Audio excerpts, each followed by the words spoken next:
இத்தனை பேர் இந்த காலையில் சந்தோஷமாக இருக்கிறீர்கள். ஹல்லேலூயா. ஆமென். கர்த்தர் நல்லவர்.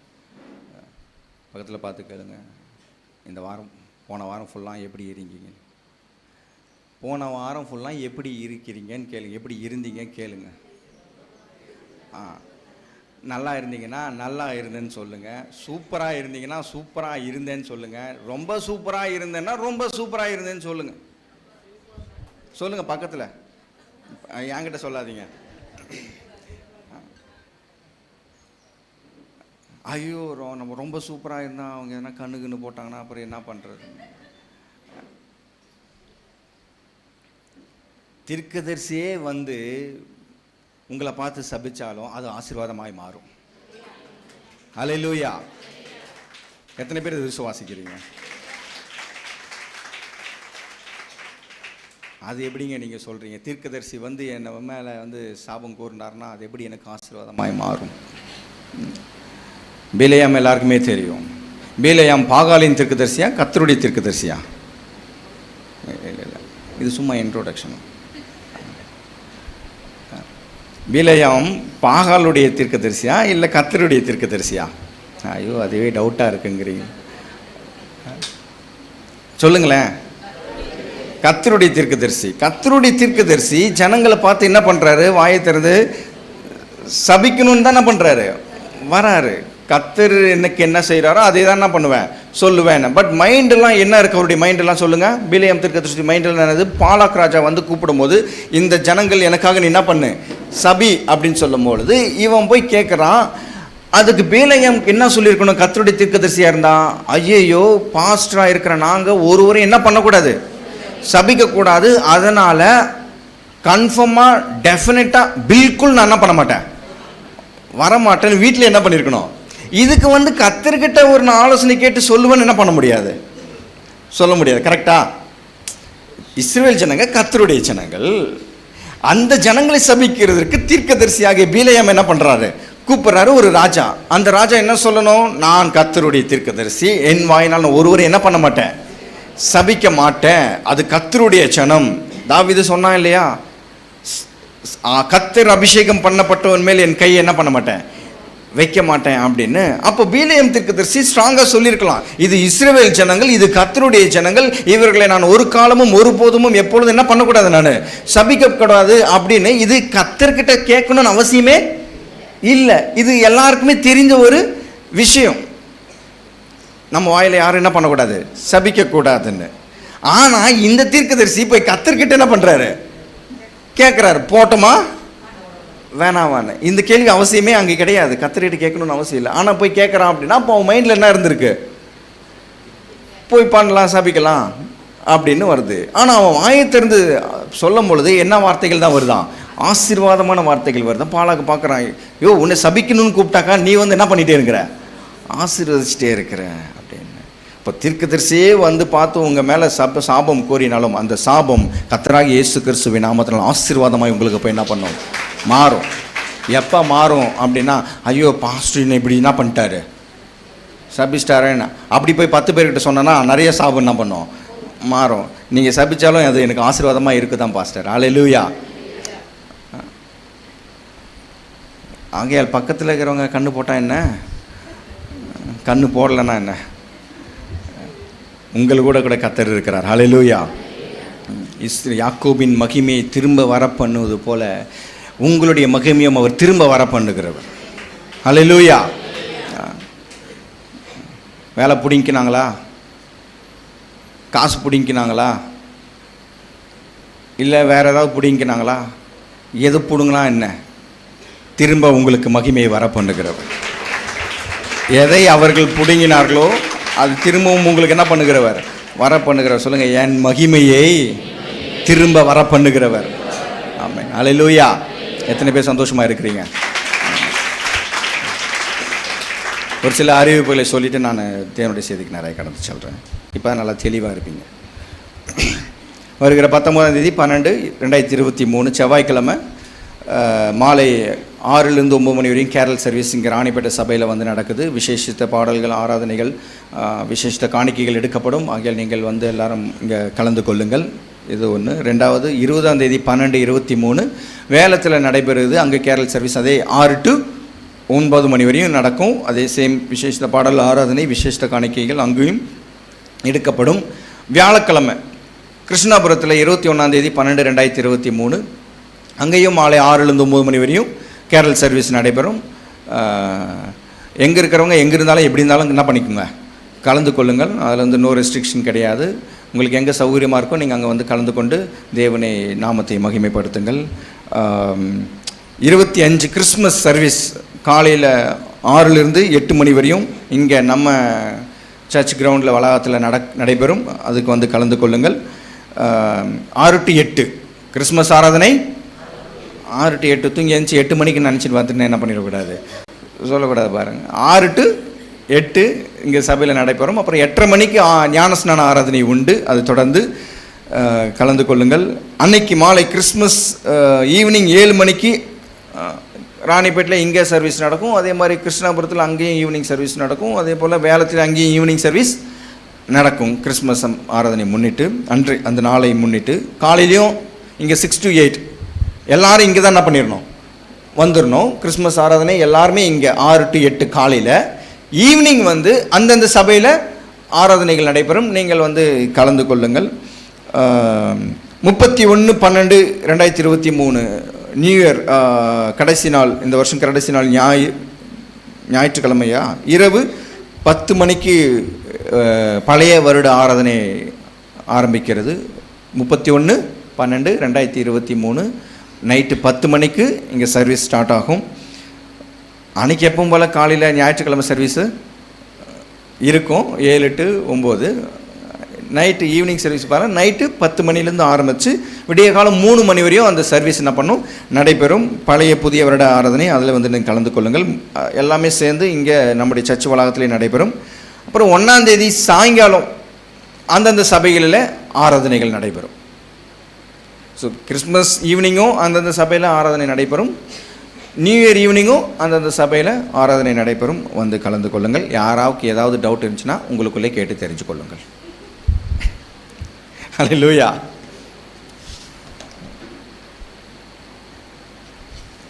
தொடர்ந்து நாம் தேவனுடைய செய்திக்கு நிறைய கடந்து செல்வோம்.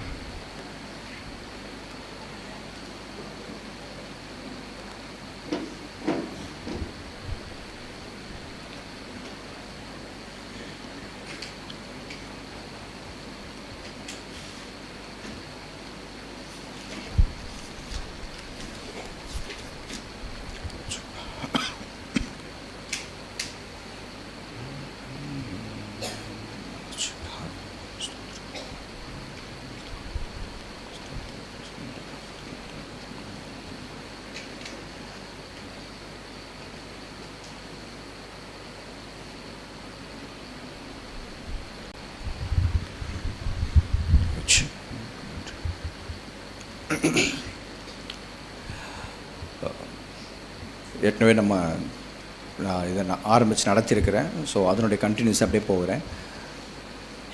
ஆவிக்குரிய ஆசீர்வாதம் நமக்கு என்ன கொண்டு வருகிறது சொல்லுங்கள்.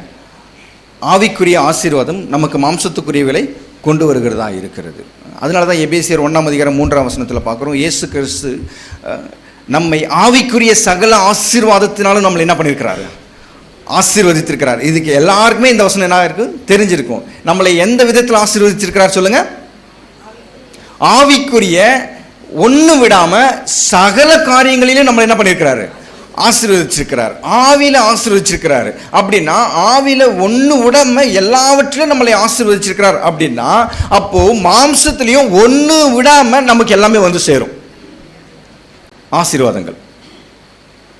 அப்போ ஆவிக்குரிய ஆசீர்வாதத்தை நம்ம நாடி போனோம் அப்படின்னா ஆட்டோமேட்டிக்காக மாம்சத்துக்குரிய காரியங்கள் என்ன பண்ணுமா, சந்திக்கப்படுகிறவளா இருக்கும். அதனால தான் இந்த எலிசா என்ற கதையை நம்ம படித்தோம் இல்லையா. ஒரு தீர்க்கதரிசிகள் புத்திரன் ஒருவன் எலிசா தீர்க்கதரிசியை நோக்கி, நாங்கள்லாம் இந்த இடம் எங்களுக்கு ரொம்ப நெருக்கமாக இருக்குது, நாங்கள் போய் எங்கள் ஆத்தோரமாக நல்லா கட்டி வீடு நல்லா எங்களுக்கு வசதியான வீடை கட்டி நாங்கள் என்ன பண்ணுறோம், போய் குடியிருக்கிறோம், எங்களை விட்டுருங்க அப்படின்னு சொல்லி கேட்கும் பொழுது சரி போங்கன்னு சொல்கிறாங்க. எல்லாரும் போகும்போது ஒரே ஒருத்த மட்டும் நீங்கள் என் கூட வந்தா நல்லா இருக்கும், அதனால் தயவுசெய்து நீங்கள் என் கூட வாங்கன்னு சொல்லி அவன் ஆவிக்குரிய ரீதியை முதல்ல தேட ஆரம்பிச்சதுனால அவனுக்குரிய மாம்சத்துக்குரியதான கோடாரி தொலைஞ்சாலும் அது தேவன் மீண்டும் திரும்ப என்ன பண்ணியிருக்கிறாரு, எடுத்து கொடுத்துருக்கிறாரு. இல்லை இவனும் போயிட்டு நானும் போகிறேன், யாருமே தேவையில்லை அப்படின்னு இவனும் வந்து மாம்ச பிரகாரமே முடிவெடுத்து மாம்சத்திலே போயிருந்தான் அப்படின்னா அவன் கோடாரி போனதான், முங்கினதான். அதை மீட்டு எடுக்கிறதுக்கு யாருமே முடியாது. பாருங்க, இரும்பு எங்கிருந்து மிதக்கி வரும், எந்த காலத்தில் மிதக்கும் இரும்பு, முடியவே முடியாது.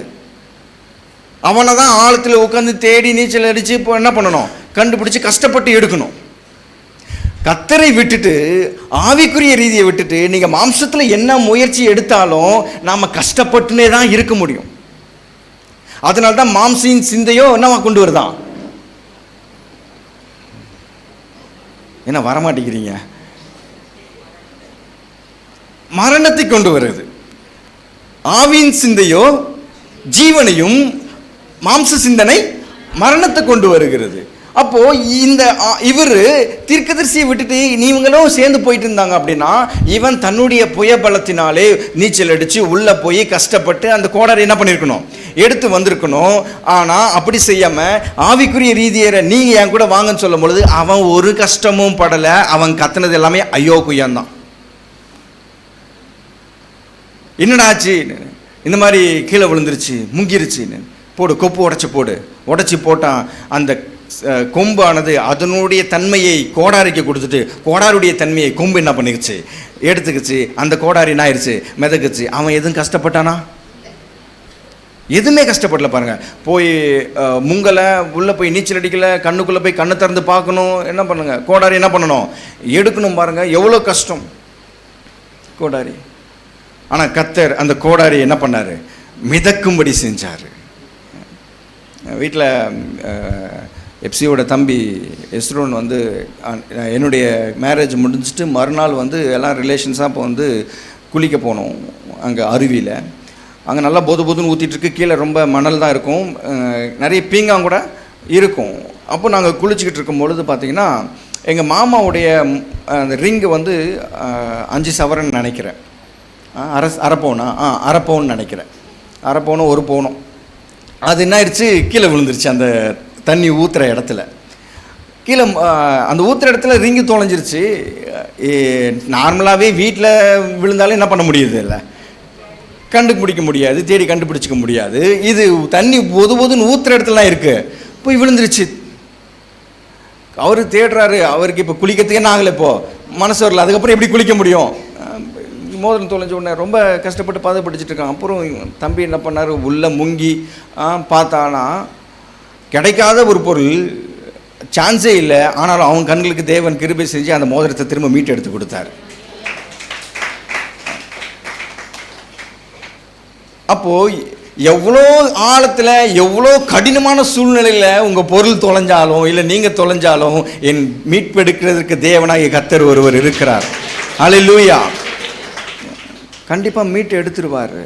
ஆனால் நாம் தேட வேண்டியதெல்லாம் என்ன, நான் போகிறேன், நீங்களும் கூட வாங்க பாஸ்டர், என் கூட இருங்க, நீங்கள் எனக்கு முக்கியம், தேவன் எனக்கு முக்கியம், ஆலயம் எனக்கு முக்கியம் அப்படின்னு சொல்லி ஆவிக்குரிய ரீதியில் அவன் தேடுறதுனால மாம்சத்துக்குரிய காரியங்களை அவன் கஷ்டமே படலை. அவன் தொலைஞ்சதெல்லாம் ஈஸியாக அவனுக்கு மீண்டும் என்ன பண்ணிருச்சு, திரும்ப கிடச்சிருச்சு. முங்கினதெல்லாம் இயேசு கிறிஸ்து நாமத்தினால மிதக்கன்னாயிருச்சு, ஆரம்பிச்சிருச்சு. சந்தோஷப்பட்டு களி கூர்ந்தான். அதனால தான் மோசையை பார்க்குறோம். மோசையை நம்ம ஏற்கனவே பார்த்தோம் இல்லையா, எனக்கு வேற எதுவுமே வேணாம் ஆண்டவரே, உம்முடைய சமூகம் உம்முடைய பிரசன்னம் எனக்கு வந்தாலே போதும், மற்ற எதுவுமே எனக்கு என்ன பண்ண தேவையில்லை, வேண்டாம். இந்த உலகம் முழுவதும் ஆதாயப்படுத்தி கொண்டாலும் தன் ஆத்துமாவை நஷ்டப்படுத்தினால் அவனுக்கு லாபம் என்ன? போய் எல்லாருக்கும் ஊரா போய் இந்த பிஸ்னஸ் பண்ணோம், அந்த பிஸ்னஸ் பண்ணோம், இவனை பிடிக்கணும், அவனை காக்கா பிடிக்கணும், இப்படி மாறி அதுக்கு பிரயாசப்பட்டு கொண்டிருக்கிறோம். உலகம் முழுவதையும் ஆதாயப்படுத்தி கொண்டாலும் இங்கே சபை நடக்கிற இடத்துல, கர்த்தரை ஆராதிக்கிற இடத்துல இங்கே வந்து ப்ரெசென்ட் ஆகலை அப்படின்னா அது எல்லா பட்டாலும் என்ன ஆகுது, அதெல்லாமே இயேசு கிறிஸ்து திட்டின மாதிரி தான் திட்டணும். என்ன திட்டினாரு கரெக்டாக சொல்லுங்க, அவனை பார்த்து உலகம் முழுவதும் ஆதாயப்படுத்தி கொண்டாலும் அவன் தன் ஆத்மாவை என்ன பண்ணியிருக்கிறான், நஷ்டப்படுத்தியிருக்கிறான். அவனை பார்த்து இயேசு கிறிஸ்து என்ன திட்டினாரு, என்னங்க திட்டினாரு?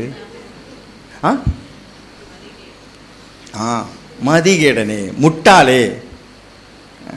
ஏண்டா வயிற்றுக்கு சேர்த்து வச்சுட்டு ஆத்மாவை சந்தோஷப்படுறனா பொசுக்குன்னு நீ நைட்டு மண்டையை போட்டேன்னா எவன்டா இதெல்லாம் அனுபவிப்பான்? சொல்லுங்கள். நான் ஒரு பைபிள் எழுதலான்னு இருக்கிறேன் என்னுடைய லாங்குவேஜ்லேயே. அப்போ ஈஸியாக நல்லா என்ன பண்ணோம் புரியும். இன்றைக்கி நைட்டே மண்டையை போட்டா அங்கே அப்படி தானே போட்டிருக்கு. இன்றைக்கி ராத்திரியே உன் ஆத்மா எடுத்துக்கொள்ள போடும்பொழுது நீ சேர்த்து வைத்தவைகள் யாருடையதாகும். அப்போ இன்னைக்கு நைட்டே மண்டையை போட்டனா நாளைக்கு நீ சேர்த்து வச்சது யாருக்கு? அப்போ உலகம் முழுவதையும் ஆதாயப்படுத்தி கொண்டாலும் தன் ஆத்மாவை இங்கே வராமல் கர்த்தருடைய வார்த்தையை தேடாமல் கர்த்தருடைய காரியங்களில் நம்ம ஈடுபடாமல், அதான் நான் ஒன்று கரெக்டாக சொல்லுவேன் பாருங்க. ஆபிரகாம பலி செலுத்த வரும்பொழுது அந்த மலைக்கு, நான் குறித்த மலைக்கு தான் என்ன பண்ணணும், போய் பலி செலுத்தணும்னு என்ன பண்ணுவார் சொல்லுவார். அவன் என்ன பண்ணிக்கிறான், என்ன ஆண்டவரே வயசான காலத்தில் என்னை அவ்வளோ தூரம் மலைக்கு கூப்பிட்றீங்களே, ஏதோ பக்கத்துலேயே இருக்குது, இங்கே என்ன பண்ணிக்கிறேன் போய் பலி செலுத்திக்கிறேனே, எனக்கு அவ்வளோ தூரம் வரத்துக்கு ரொம்ப கஷ்டமாக இருக்குது, என்னால் முன்ன மாதிரிலாம் இப்போ என்ன பண்ண முடியல, நடக்க முடியுதில்ல, அதனால் அவ்வளோ தூரம்லாம் வந்து என்னால் பலி செலுத்த முடியாது ஆண்டவரே, ஏதோ பக்கத்தில் இருக்குது, தடிக்கு விழுந்தா கால் மாட்டில் ஒரு சர்ச்சு, தலை மாட்டில் ஒரு சர்ச்சு, இங்கே என்ன பண்ணிக்கிறேன் போய்க்கிறேன் ஆண்டவரே, அங்கெல்லாம் இவ்வளோ தூரம்லாம் என்னால் என்ன பண்ண முடியாது, வர முடியாது, ஆகையால் நான் இங்கே பலி செலுத்திக்கிறேன் ஆண்டவரே அப்படின்னு சொல்லியிருக்கானா? இல்லை அப்படி சொன்னானா? இல்லை, எத்தனையோ மலைகளையும் எத்தனையோ காரியங்களை தாண்டி என்ன பண்ணியிருப்பான் அவன் வந்திருப்பான். என்னடா இந்தந்த மலைகள்லாம் விட்டுட்டு அவர் குறிக்கப்பட்ட மலையில தான் என்ன பண்ணணுமா போய் பலி செலுத்தணும் அப்படின்னா, அவர் குறித்த மலையில் போனாதான் உன் மகனை நீ இழக்க மாட்ட. அவனுக்கு அப்பத்தில் ஆடு அங்கே ரெடியாக காத்துக்கொண்டு இருக்குது. அதை விட்டுட்டு இவன் வேற ஏதாவது மலையில போய் பலி செலுத்திருந்தானா அப்பவே அவன் மகன் ஆயிட்டு இருப்பான். சொல்லுங்களேன், கதை தெரியாத மாதிரி முழிச்சுட்டு உட்காந்துட்டு இருக்கீங்க. இறந்து போயிருப்பான், மகனை பலி கொடுத்துருப்பான். கர்த்தர் சொன்னாரு போட்டு தள்ளிரும் அவ்வளோதான் அப்படின்னு ஒரேடியாக போட்டிருப்பாங்க. ஆனால் கர்த்தர் குறிக்கப்பட்ட, சொல்லுங்க நான் குறிக்கப்பட்ட அந்த ஆதியாகமம் விடுங்களேன் 22:2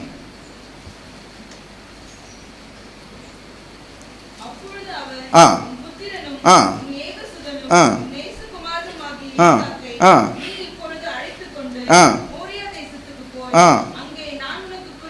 ஆ ஆ சொல்லுங்க. இங்கே எங்கே அண்டர்லைன் பண்ணணும் சொல்லுங்க.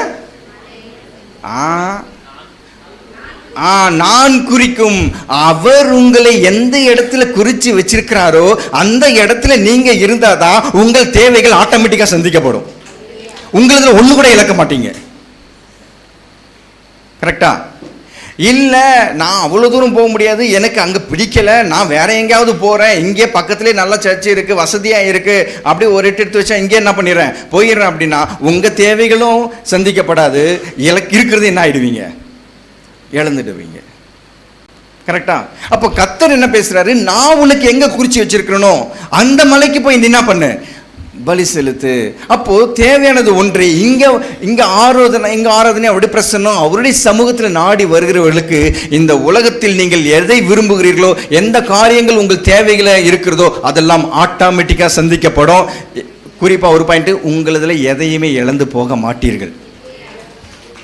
ஆனால் உங்கள் தேவைகள் ஆட்டோமேட்டிக்காக என்ன ஆகிடும், சந்திக்கப்படும். அதுதான் மோசே இங்கே சொல்கிறான், எனக்கு வேற எதுவும் ஆண்டவரே, உங்கள் பிரசன்னம் மட்டும் எனக்கு இருந்தால் போதும், உங்கள் ஆலயம் மட்டும் இருந்தால் போதும், உங்கள் சமூகம் மட்டும் எனக்கு இருந்தால் போதும், நீங்கள் கூட இருந்தால் மட்டும் போதும், வேற எதுவும் எனக்கு என்ன பண்ண தேவையில்லை, வேண்டாம். மோசே சங்கீதக்காரன் அதை தான் சொல்கிறாரு. 27ஆம் அதிகாரம் சங்கீதம் 27.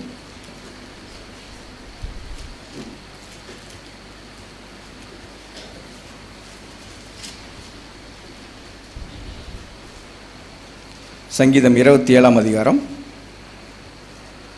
4ஆம் வசனம். எத்தனை கேட்டானா?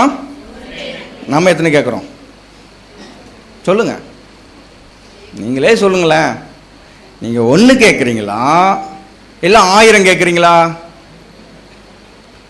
முழு உள்ளத்தோடும் முழு ஆத்மாவோடும் முழு பலத்தோடும் பதில் சொல்லுங்கள்.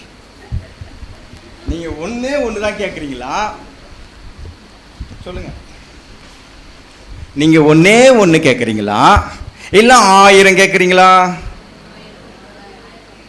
இதை பண்ணு மாண்டவரே, அதை பண்ணு மாண்டவரே, இதை மாத்து மாண்டவரே, அதை மாத்து மாண்டவரே, கொஞ்சம் விட்டா என்ன பேக்கரி திறந்தது போதும் பன்னு வேணும் நொய்னு வேணும்னு ஒரே நொய்.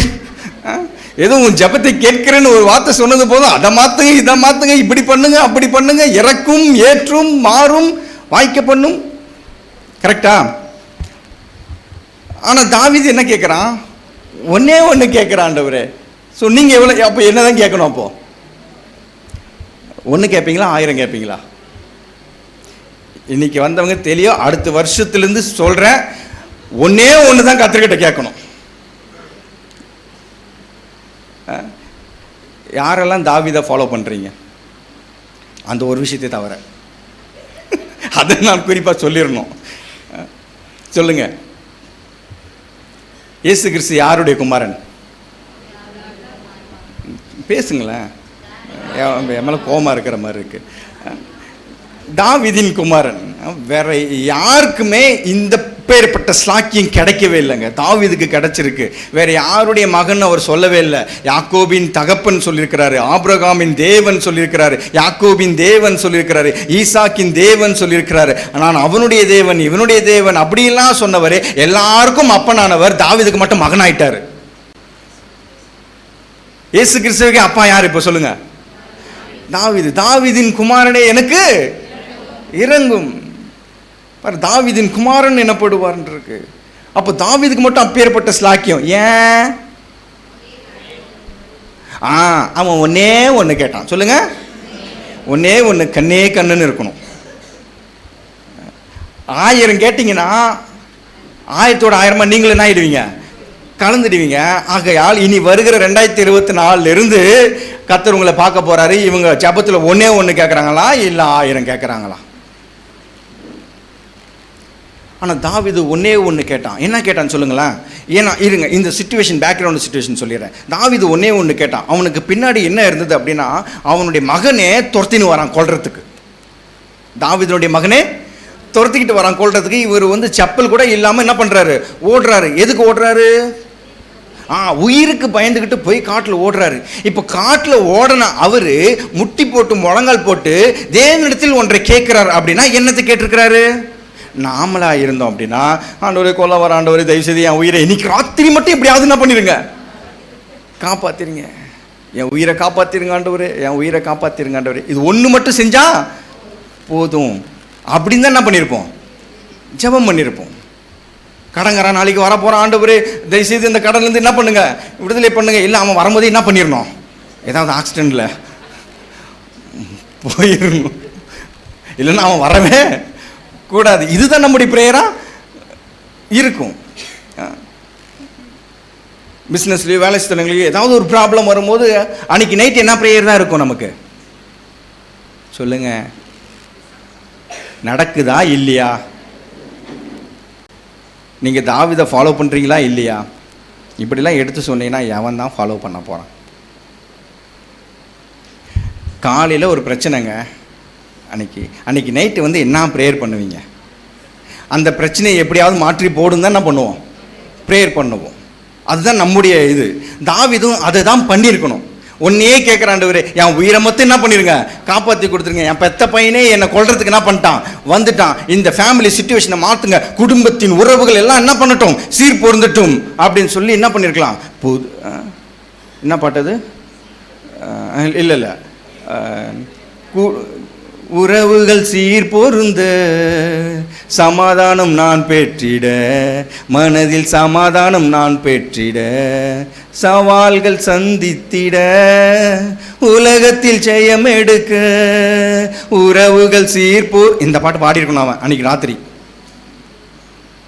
மகனை கொல்ல வரான், பெத்த அப்பனே என்ன வரான், கொல்ல வரான், அடிக்க வரான். யாரும் என்ன புரிஞ்சுக்க மாட்டேங்கிறாங்க, உறவுகள் என்ன போட்டுட்டோம், சீர் பொருந்துட்டோம் ஆண்டவரே. இந்த பாட்டு பாடியிருக்கணும். ஆனால் அவன் அதை பாடலை. ஒன்னே ஒன்று கேட்குறான், ஆண்டவரே அதையே தான் என்ன பண்ணுறேன், நாடுறேன். அப்படி ஒன்று என்னத்தை கேட்டான் சொல்லுங்க? அவன் மகன் துரத்தின்னு கொல்ல வரும் பொழுது அடுத்து அதே நாடுவேன், நான் கர்த்தருடைய மகிமையை பார்க்கும்படி. அவருடைய ஆலயத்தில் என்ன செய்யணுமா? என்ன செய்யணுமா? அவ்வளோதான். நீங்கள்லாம் அறிவியல் அறிஞர். இனிமே 2024 என்ன செய்ய போறீங்க? இப்போ நீங்கள் ஆமாம், ஆராய்ச்சின்னு எப்படி தெரியுமா? ஏன் இப்படி அப்படி, ஓ இப்படியா இருக்கப்போ. கிரிட்டிசைஸ் பண்ணக்கூடாது. கிரிட்டிசைஸ்னு என்னது? இவங்க பேசுறது சரியா இல்லையா, அப்படி இல்லை. இந்த வார்த்தை வந்திருக்கே, இது என்னவா இருக்கும், இவர் தான் மேசியாவா அப்படிங்கிற அளவுக்கு அந்த வார்த்தை என்ன பண்ணணும், பார்க்கணும். ஒருவேளை இவர் தான் மேசியாவோ, ஒருவேளை சவுலும் தீர்க்கதரிசிகளில் ஒருவனோ என்ற பழமொழி வந்த மாதிரி இது என்ன வார்த்தையோ, இப்படிப்பட்ட வார்த்தைகள் என் வாழ்க்கையில் கேள்விப்பட்டதே இல்லையே. அந்த மாதிரி என்ன பண்ணணுமா, ஆராய்ச்சி செய்யணுமா. உங்களுடைய ஆலயத்தில் வந்து தூங்குவதற்காக இல்லை, வந்து ஏதோ வந்து பெஞ்சு தேய்ச்சிட்டு சேரை தேய்ச்சிட்டு இருக்கிற புது சேரெல்லாம் பழைய சேராக ஆக்கிட்டு போகிறதுக்கு இல்லை. இல்லை நானும் வந்துட்டேன், ஒருத்தர் சொன்னார் நான் ஒரு எக்ஸாம் எழுதியிருக்கேன்டா 98% அப்படின்னு. ஒன்று இன்னொருத்தர் என்ன கேட்குறாரு அப்படின்னா அட்டனன்ஸ் பர்சன்டேஜான்னு கேட்குறான். ஒருத்தன் எக்ஸாம் எழுதிட்டு பாஸ் ஆகிட்டான், அவன் வந்து இன்னொருத்தங்கிட்ட சொல்கிறான் நான் 98% என்ன பண்ணியிருக்கிறேன் எடுத்திருக்கிறேன் அப்படின்னு. அவன் என்ன கேட்குறான்னா அட்டனன்ஸ் பர்சன்டேஜான்னு கேட்டவுடனே நாங்களாம் உட்காந்து கூட்டி பேசிட்டு இருக்கோம். சிரிப்பு என்ன பண்ண முடியல, தாங்க முடியல. பாஸ் பர்சன்டேஜ்னு சொன்னாக்கா அட்டனன்ஸ் பர்சன்டேஜை சொல்லிக்கிட்டு இருக்கேன். அந்த மாதிரி இங்கே சபைக்கு வர்றதுக்கு நம்ம அட்டனன்ஸ் போகிறதுக்கு இல்லை, இல்லை தலையை காட்டிட்டு போகிறதுக்கு இல்லை, இல்லை பெஞ்சு தேய்ச்சிட்டு போகிறதுக்கு இல்லை, இல்லை இங்கே வந்தால் தான் தூக்கம் வருது அப்படிங்கிறதுக்காக இல்லை. இங்கே வந்து என்ன செய்யணுமா சொல்லுங்க, ஆராய்ச்சி செய்யணும். அவர் ஆலயத்தில் வந்து ஆராய்ச்சி செய்வதற்கும்படியாகவும் நான் என் ஜீவனுள்ள நாளெல்லாம் எதை நாடுறாரா சொல்லுங்க. இப்போ ஒன்று கேட்க போறீங்க நீங்க கர்த்தர்கிட்ட, உங்க பிரேயர்ல எது மாத்திரம் தான் இருக்கணும்? ஒன்று இருக்கணுமா 1000 இருக்கணுமா? அது ஒன்று என்ன இருக்கணும்? உம்முடைய பிரசன்னத்தில் சிறகில்லாமல் பறக்கிறேன், உங்க சமூகத்தில் குறைவில்லாமல் வாழ்கிறேன்.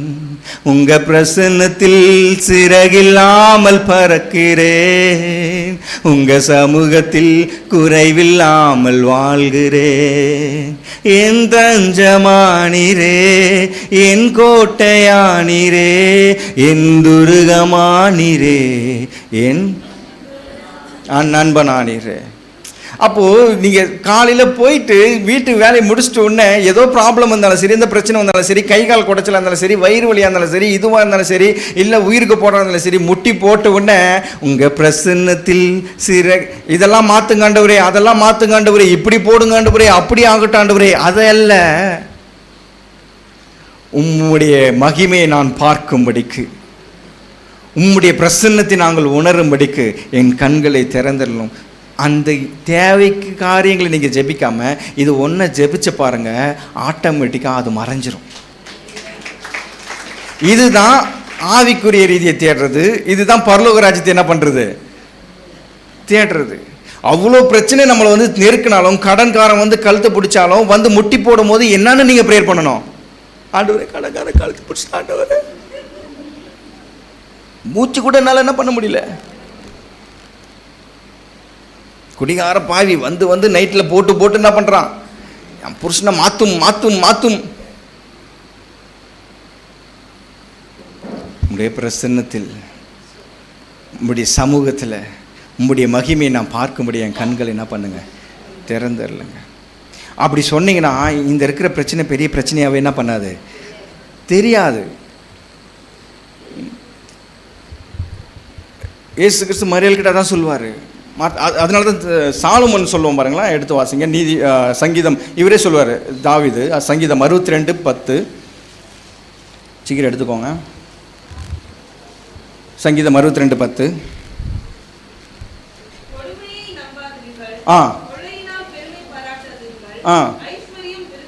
ஐஸ்வர்யம் விருத்தியானால் இருதயத்தை அதின் மேல் என்ன பண்ணாத வைக்காத. அப்போ நல்ல பொருள் இருக்கும்போது உன் இருதயத்தை அது மேலே என்ன பண்ணாத வச்சிடாத. இருக்கும்போது ஆணுவ, இல்லாத போது காணுவ. ஜீசஸ் கூட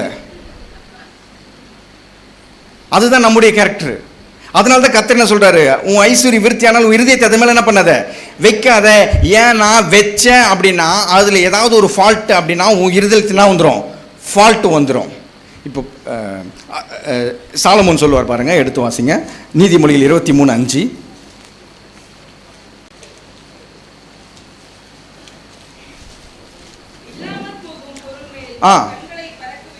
ஆ ஆ ஆ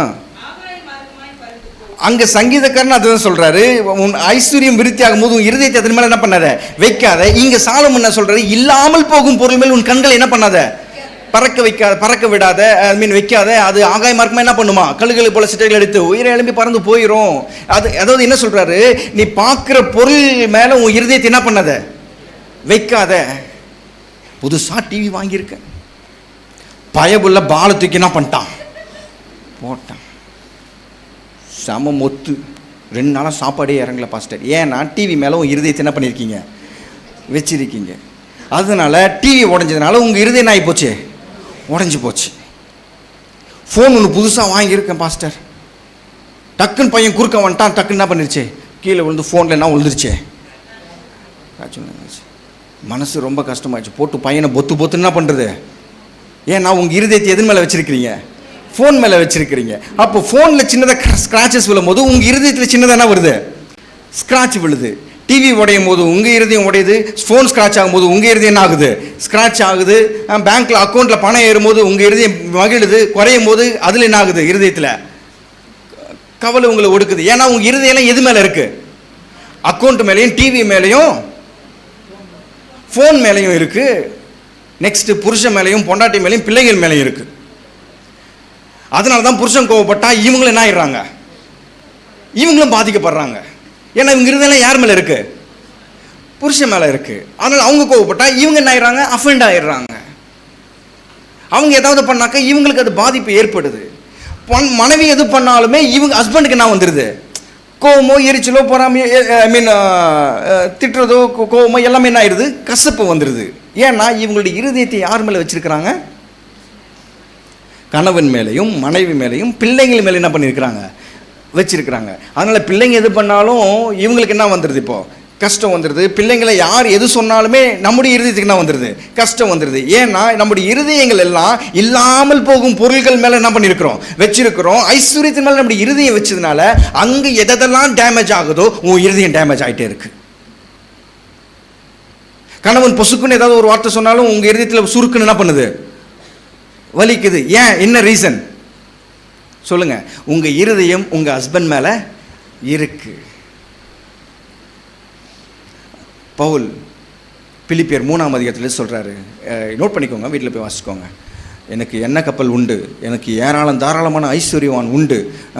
பிறந்ததுலேருந்தே நான் யாரு, யூதன், எப்ரேயன், பென்யமின் கோத்திரத்தான், நியாயப்பிரமாணத்தின்படி சொல்லுங்க குற்றம் சாட்டப்படாதவன் யாரு, பவுல். அப்போ பெர்ஃபெக்டான மனுஷன் யாருன்னு யார் சொல்லலாம், பவுல சொல்லலாம். ஏன்னா 10 கட்டளைகளை கரெக்டாக கீழ்படிச்சவன் யார் தான், பவுல் மாத்திரம்தான். இப்படி எல்லா தகுதியும் எனக்கு இருக்கு, ஆனா இப்படி எல்லா தகுதியும் எனக்கு இருந்தாலும் அதெல்லாம் நான் வெறும் என்ன என்றேனா, குப்பை என்று என்ன சொல்றேன். குப்பைனா என்ன தெரியுங்களா, சொல்லுங்க. இப்ப சொல்றேன் பாருங்க, இப்போ சொல்கிறேன் பாருங்க. குப்பைனா ஒரு பாஸ்டர் டீசெண்டாக சொல்லிக்கிறார், ஸ்கூப்லான்றார். என்னது ஸ்கூப்லா? ஸ்கூப்லான்னா என்ன தெரியுங்களா, நம்ம போகிறது தான். புரியலையா, ஆய் அதான் ஸ்கூப்லான்னா என்னது. அது ரொம்ப டீப்பாக விளக்கினார். அது எப்படின்னா, ரொம்ப நாள் போய் காஞ்சி கருவானாய் ஒரு மாதிரி இருக்கும் பாருங்க, அதுவா. எது, நான் பென்யமின் கோத்திரத்தான், நான் எப்பேற்பட்ட வகாரா, எனக்கு எவ்வளோ ஸ்டேட்டஸ் இருக்குது, எனக்கு எவ்வளோ தகுதி இருக்குது, நான் பைபிளையை கரைச்சி குடித்தவனாக்கும், எனக்கு தெரியாத சத்தியம் ஒன்றுமே இல்லையாக்கும், இப்படிலாம் எல்லாம் நினச்சிருந்த பவுலே அதெல்லாம் என்ன நின்றுட்டாராம். ஸ்கூப்லா, டீசெண்டாக சொல்லிடுங்க. ஸ்கூப்லான்னு என்ன பண்ணுறேன், எல்லாம் ஷிட்டா என்ற நான். ஆனால் அது எடுத்துங்களா, அந்த வசனம் பாருங்க, பிலிப்பியர் 3ஆம் அதிகாரம் எடுங்க.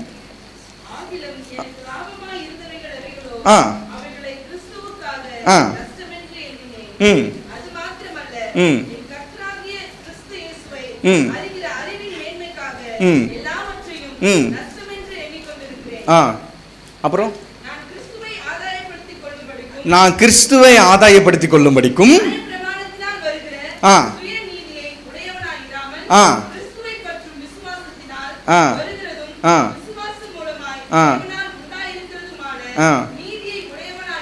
ம் கிறிஸ்துவுக்குள் இருக்கிறவன் என்று ம் காணப்படும்படிக்கு ம் இப்படி நான் அவரையும் அவருடைய உயிர்த்தெழுதலின் வல்லமையும் ம் அவருடைய பாடுகளின் ஐக்கியத்தையும் அறிகிறதற்கும் ம் அவருடைய மரணத்திற்கு ஒப்பான ம் மரணத்திற்குள்ளாகி ம் எப்படியாயினும் ம் நான் மரித்தோரில் இருந்து ம் உயிரோடு எழுந்திருப்பதற்கு தகுதியாகும்படிக்கு ம் அவருக்காக ஆ எல்லாவற்றையும் ஆ நஷ்டம் என்று விட்டேன். ஓகே.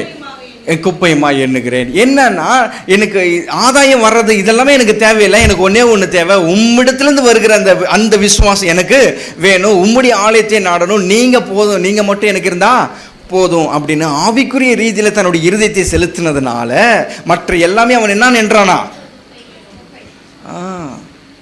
வேஸ்ட்டுங்கிறானா. இயேசு கிறிஸ்து மரியில பார்த்து சொல்றாரு, ஏம்மா தேவையானது ஒன்றே, மார்த்தாலே மார்த்தாலே நீ அநேக காரியங்களை குறித்து என்ன பண்ணினுங்கிற, கவலைப்பட்டினுங்கிற. சொல்லுங்க பக்கத்தில் பார்த்து, ஏம்மா நீ பக்கத்தில் ஏப்பா சொல்லுங்க, நீ அநேக காரியங்களை குறித்து அப்படி கூட வேணாம், எல்லா ஆத்துக்கும் சொல்லுங்க, நீ எல்லாத்துக்கும் கவலைப்பட்டுனுங்கிற. தேவையானது ஒன்றே ஒன்று, என்னது? அவருடைய சமூகத்தில் வாஞ்சியா இருப்பது. அந்த காலத்தில் சர்ச்சே இல்லைங்க. தாவீது காலத்தில் சர்ச்சே இல்லாத நாட்களிலே தாவீது உம்முடைய ஆலயத்தை வாஞ்சிப்பதே நான் எப்படி இருக்கிறேன், பாக்கியமா எண்ணுகிறேன், மகிழ்ச்சியா எண்ணுகிறேன். உம்முடைய பிரசன்னத்தையே நான் நோக்குகிறேன், உம்முடைய மகிமையை நான் பார்க்க முடியும். ஆண்டவரே உம்முடைய மகிமையை நான் காணும்படி உதவி செய்யும். தேவையானது அது ஒன்றே ஒன்று தான், 1000 கிடையாது. இனிமேல் உங்கள் ஜெபங்கள் மாற்றி அமைக்கப்படுவதாக. இதை மாற்றும், அதை மாற்றும், இப்படி பண்ணும், உயர்த்தும் தாழ்த்தும், அவனை இதை பண்ணும், என்னை இப்படி பண்ணும், இதெல்லாம் வேண்டாம். உம்முடைய மகிமையை என் கண்கள் பார்க்கும்படி என் கண்கள் என்ன பண்ணுங்க, திறந்தரலுங்க. உம்முடைய ஆலயத்தை நான் வாஞ்சிக்கணும், உம்முடைய வார்த்தையில நான் தியானமாக இருக்கணும். இதுவாக உங்களுடைய பிரேயர் என்ன பண்ணட்டும், மாறட்டும். இல்லாமல் போகும் பொருள்கள் மேல் உங்கள் கண்கள் என்ன பண்ணாதீங்க, பறக்க விடாதீங்க. உங்கள் இருதயத்தை அதன் மேலே என்ன பண்ணிடாதீங்க, வச்சிடாதீங்க. வச்சிங்க அப்படின்னா அவங்க எது பண்ணாலும் உங்களுக்கு அஃபெக்ட் ஆகும். 2024 இனிமேல் அஃபெக்ட் ஆகக்கூடாது. உங்களுடைய இருதயம் என்ன ஆகக்கூடாது, என் பொண்டாட்டி நல்லா இருந்தால் நான் ஏன் இப்படி இருக்கேன் சொல்லக்கூடாது. இனிமே என் புருஷன் ஒழுங்காக இருந்தான்னா நான் ஏன் இப்படி இருக்கேன். அப்போ நம்ம எதை பொறுத்து ஆண்டு கொண்டிருக்கிறோம், எதை பொறுத்து நம்ம செயல்பட்டுக்கிட்டு இருக்கோம்? புருஷனுடைய இருதயத்தை பொறுத்து நம்முடைய இருதயம் செயல்படுது, கணவனுடைய மனைவியுடைய இருதயத்தை பொறுத்து நம்முடைய இருதயம் செயல்படுது, பிள்ளைகளுடைய இருதயத்தை பொறுத்து நம்முடைய இருதயம் என்ன பண்ணுது, செயல்படுது. வேலையை பொறுத்து நம்முடைய இருதயம் என்ன ஆகுது, செயல்படுது. பிஸ்னஸை பொறுத்து தான் நம்முடைய இருதயம் என்ன ஆகுது, செயல்படுது. பிஸ்னஸ் நல்லா இருந்தால் ஹார்ட்டில் அப்படியே ஹார்ட்டாக பறக்கும், இல்லை பட்டாம்பூச்சியாக பறக்கும். பிஸ்னஸில் ஏதாவது லாஸ் ஆயிடுச்சு அப்படின்னா இப்போ ஹார்ட் என்ன ஆகுது, உடஞ்சி போகுது. அப்போ உங்கள் இருதயத்தை நீங்கள் பிஸ்னஸ் மேலே வச்சுருக்கீங்க, கர்த்தர் மேலே என்ன பண்ணல, வைக்கல. இதுலேருந்தே தெரியுது. ஏன்னா கர்த்தர் மேலே வச்சிருக்கிறவங்க இது எதை குறித்தும் கவலைப்பட மாட்டார்கள். சுற்றி நடக்கிறத குறித்து கவலையே பட மாட்டாங்க. என்னதான் நடந்தாலும் என் கூட ஒருத்தர் இருக்கிறார், அவருடைய மகிமையை நான் பார்ப்பேன். இம்மி அளவு கூட உங்களுக்கு வருத்தம் இருக்காதுங்க, கவலை இருக்காதுங்க. இது ஃபஸ்ட்டுலாம் ரொம்ப இருந்துச்சு, அதுக்கப்புறம் கம்மியாயிட்டே வந்தது. இனி சுத்தமாக இருக்காது 2024. வெளியில் எவ்வளோ பெரிய சேதாரம் நடந்தாலும் உள்ள சின்ன சேதாரம் கூட ஆகாது இயேசு கிறிஸ்துவின் நாமத்தினால. எங்கே உள்ள இருதயத்து உள்ள. இங்கே சேதாரம் வந்துச்சு, உங்களுக்கு வாழ்கிறதுக்கே பிடிக்காதுங்க. எங்கே சேதாரம் வந்துச்சு, இருதயத்தில் சேதாரம் வந்ததுன்னா உங்களுக்கு வாழ பிடிக்காது. எதுக்குடா இந்த உலகத்தில் வாழ்கிறோங்கிற எண்ணம் என்ன பண்ணிடும், வந்துடும். அப்போது இயேசு கிறிஸ்து அதான் சொல்கிற, தேவையானது ஒன்றே, அதை மட்டும் என்ன பண்ணிக்கோங்க, பிடிச்சு கொள்ளுங்க. மற்ற கேட்குறான், உங்களுக்கெல்லாம் கல்யாணம் ஆகியிருந்தால் தெரிஞ்சிருக்கும் புருஷனுடைய தேவை என்ன, மனைவினுடைய தேவை என்ன, பிள்ளைங்களுடைய தேவை என்னென்ன. கல்யாணம் ஆகாதனால நீங்கள் பாட்டுக்கு ஒன்று தேவைன்னு என்ன பண்ணிட்டீங்க, சொல்லிட்டு போயிட்டீங்க அப்படின்னு இயேசு கிறிஸ்துவை பார்த்து யாராவது கேட்குறீங்களா? ஆனால் கேட்குறது கரெக்ட் தானே.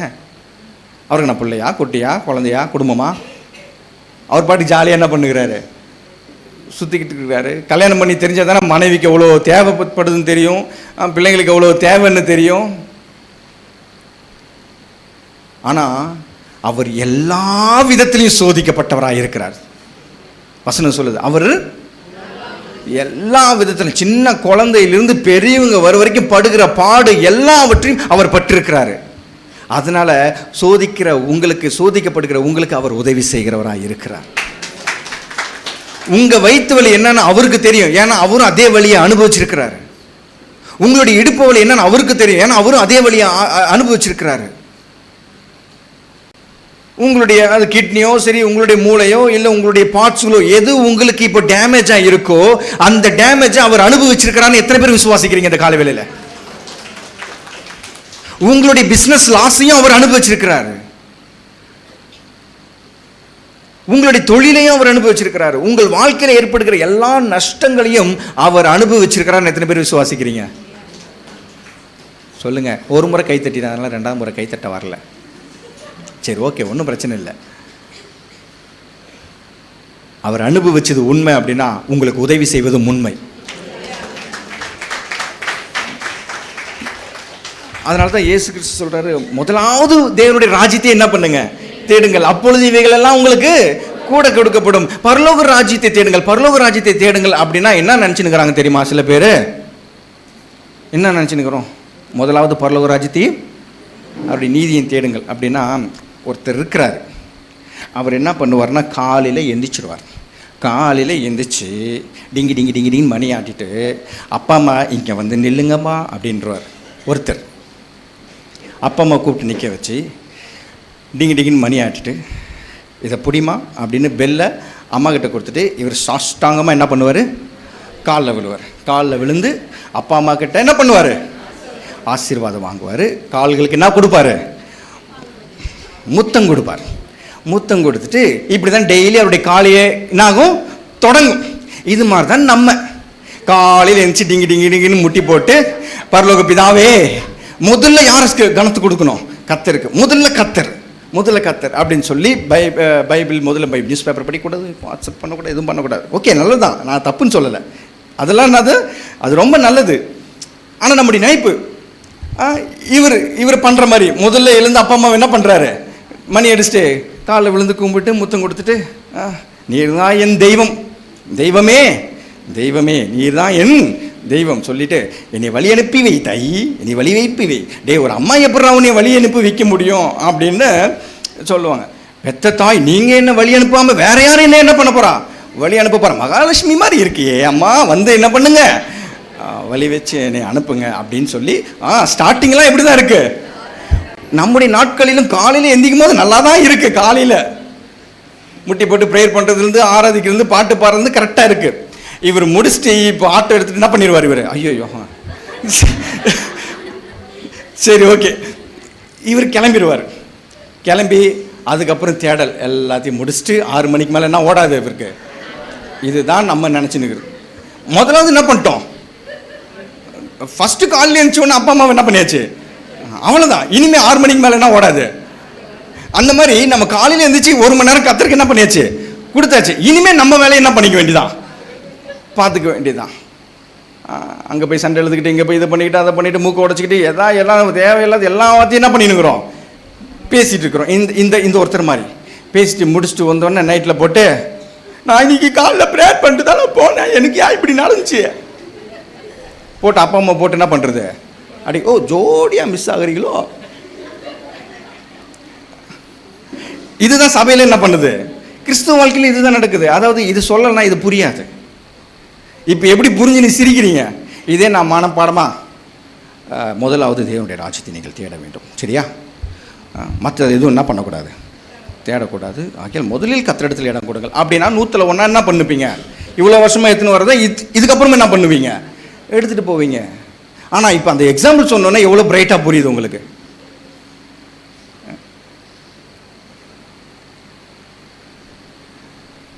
வந்து போட்டு அப்பா அம்மா போட்டு அடிக்கிறது, காலில் தானடா இந்த அம்மாவை நீ, அது வேற வாய், இது நாரவாய். ஏண்டா காலையில் தானடா அப்பா பிதாவே நீ நன்றி, நீ செய்த நன்மைகளுக்கு நன்றின்னு சொல்லிட்டு போனேன், அதுக்குள்ளே நைட்டு வரதுக்குள்ளே என்ன கண்டு இப்படி பண்ணிட்டீங்க, எவ்வளோ கஷ்டமாக இருக்குது தெரியுமா, இவ்வளோ நான் பண்ணுறேன். ஏன்ப்பா காலையில் நல்லா தானேப்பா போனேன், என்னப்பா திடீர்னு சாயங்காலம், ஆமாம் இது மாதிரி ஆகிப்போச்சு, தோத்துறோம் ஏசப்பா தோத்துறோம். மகன் வருவான் பக்கத்துல, ஏம்மா நானே ஜெயிக்கணும்னுங்கிறேன், நீ பாட்டுக்கு வந்து தோத்துறோம்னுங்கிறிய, என்னம்மா நீ பண்ணுகிற நீ,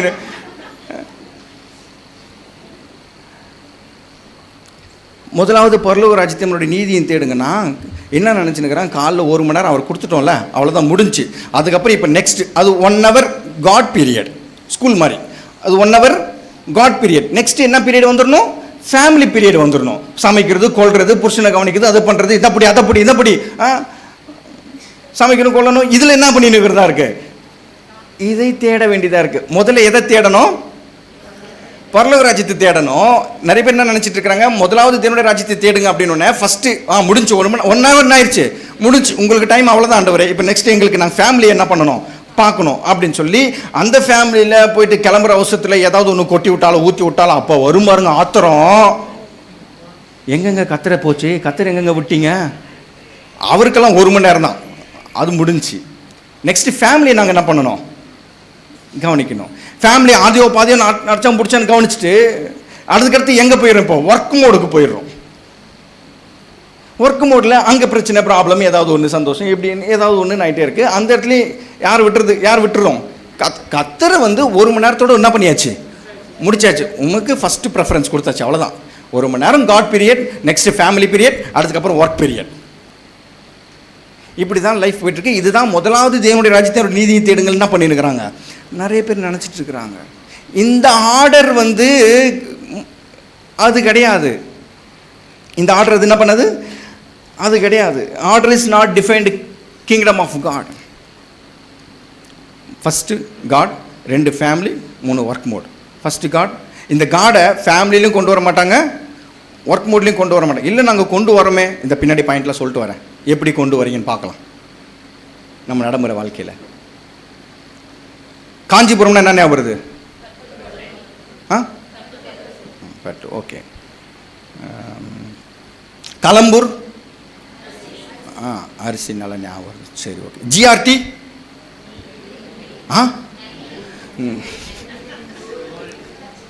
நான் ஜிஆர்டி கேட்கலங்க, ஜிஆர்டி கேட்குறேன். கிரேட், ஜிஆர்டி என்னது, கிரேட். ஜிஆர்டி என்ன ஞாபகம் வருது, சொல்லுங்களேன், சொல்ல மாட்டீங்களா? காஞ்சிபுரம் பட்டுன்னு சொல்லிட்டீங்க.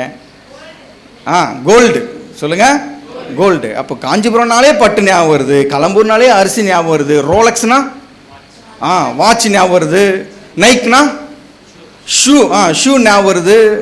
இந்த மாதிரி ஒரு பிராண்டை சொன்னோன்னே அது கரெக்டாக ஒரு பாயிண்ட் என்ன வந்துடுது, ஞாபகம் வந்துடுது. விசுவாசினா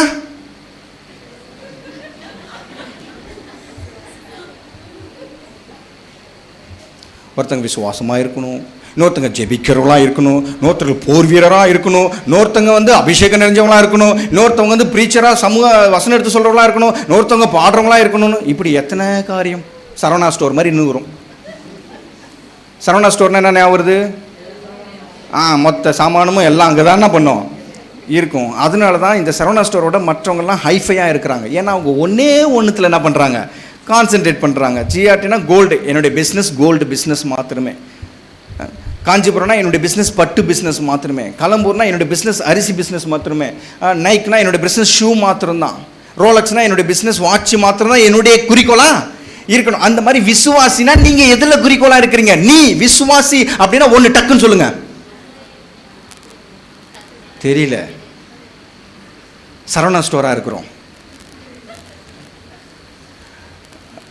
ஆனால் ஒன்றே ஒன்று இனிமேல் என்ன சொல்லணும்னா தெரியுங்களா, சொல்லி கொடுத்துறேன். ஒன்றே ஒன்று என்னன்னா, உம்மை அறியும்படிக்கு என் கண்களை திறந்தரும். இன்னும் உம்மை அறியணுமே, இன்னும் உம்மை. எப்போ எப்போ பாடணும்? கடங்காரன் கழுத்து நெரிக்கும் போது, வீடு வெள்ளத்தில் மூழ்கும் போது, இல்லை பேங்க்ல 1 கோடி ரூபா கொட்டும் போது வருமா இந்த ஒன்று? இந்த 24 ட்ரை பண்ணுங்க.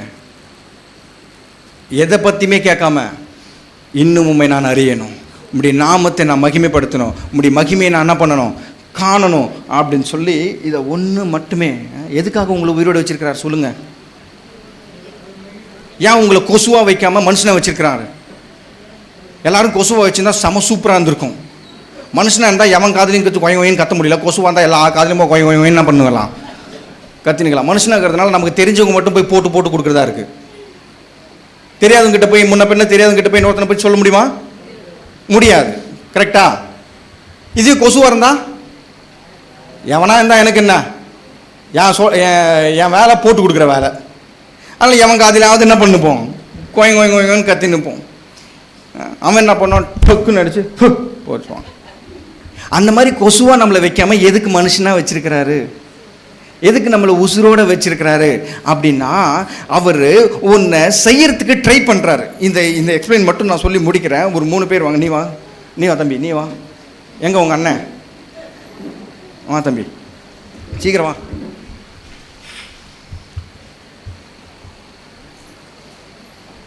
ஓகே, நீ 3 பேர் ரவுண்டாக நில்லுங்க. கரெக்டாக கைப்பிடிச்சு.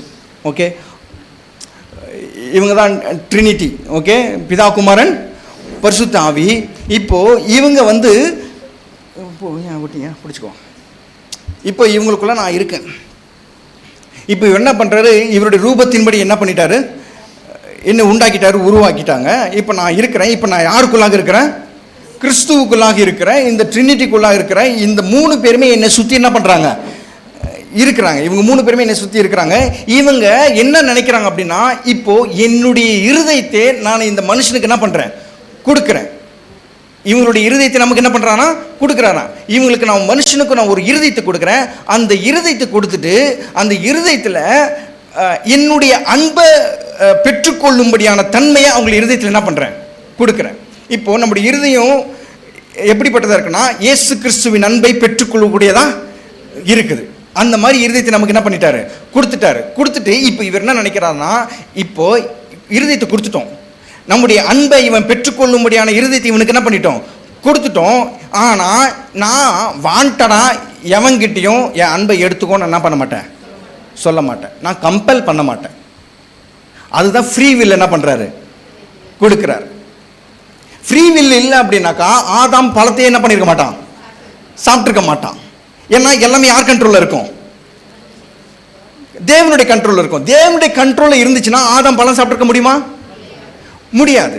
அப்போ தேவனுடைய கண்ட்ரோல் இல்லை, இப்போ அவன் கண்ட்ரோலில் தானே பண்ணுது இருக்குது. அந்த மாதிரி தான் இப்போ இருக்கிற நாம யாருமே தேவன் கண்ட்ரோலில் அந்த மாதிரி நான் அப்படி இருந்தாக்கா கண்டிப்பாக எத்தனை பேரும் எவ்வளோ பேர் ஆரம்ப காலகட்டத்திலேருந்து வந்திருக்கிற விசுவாசிங்க நிறைய என்ன பண்ணியிருப்பாங்க, வந்திருப்பாங்க, நின்று இருக்கவே மாட்டாங்க. யார் கண்ட்ரோலில் இருந்திருந்தா, தேவனுடைய கண்ட்ரோலில் இருந்திருந்தா. ஆனால் மனசெல்லாம் யார் கண்ட்ரோலில் கொடுத்துட்டாரு, உங்கள் கண்ட்ரோலே கொடுத்ததுனால நீங்கள் நினச்சா இந்த ஞாயிற்றுக்கிழமை வரலாம், இல்லை போர் அடிக்குது சாயங்காலம் என்ன பண்ணிக்கலாம் போய்க்கலாம், இல்லை தூக்கம் வருது தூங்கிட்டு சாயங்காலம் என்ன பண்ணிடலாம் போயிடலாம், இல்லை வேலை இருக்குது வேலை போயிட்டு அப்புறமா என்ன பண்ணிக்கலாம் போய்க்கலாம். இதெல்லாம் ஏன் தோணுது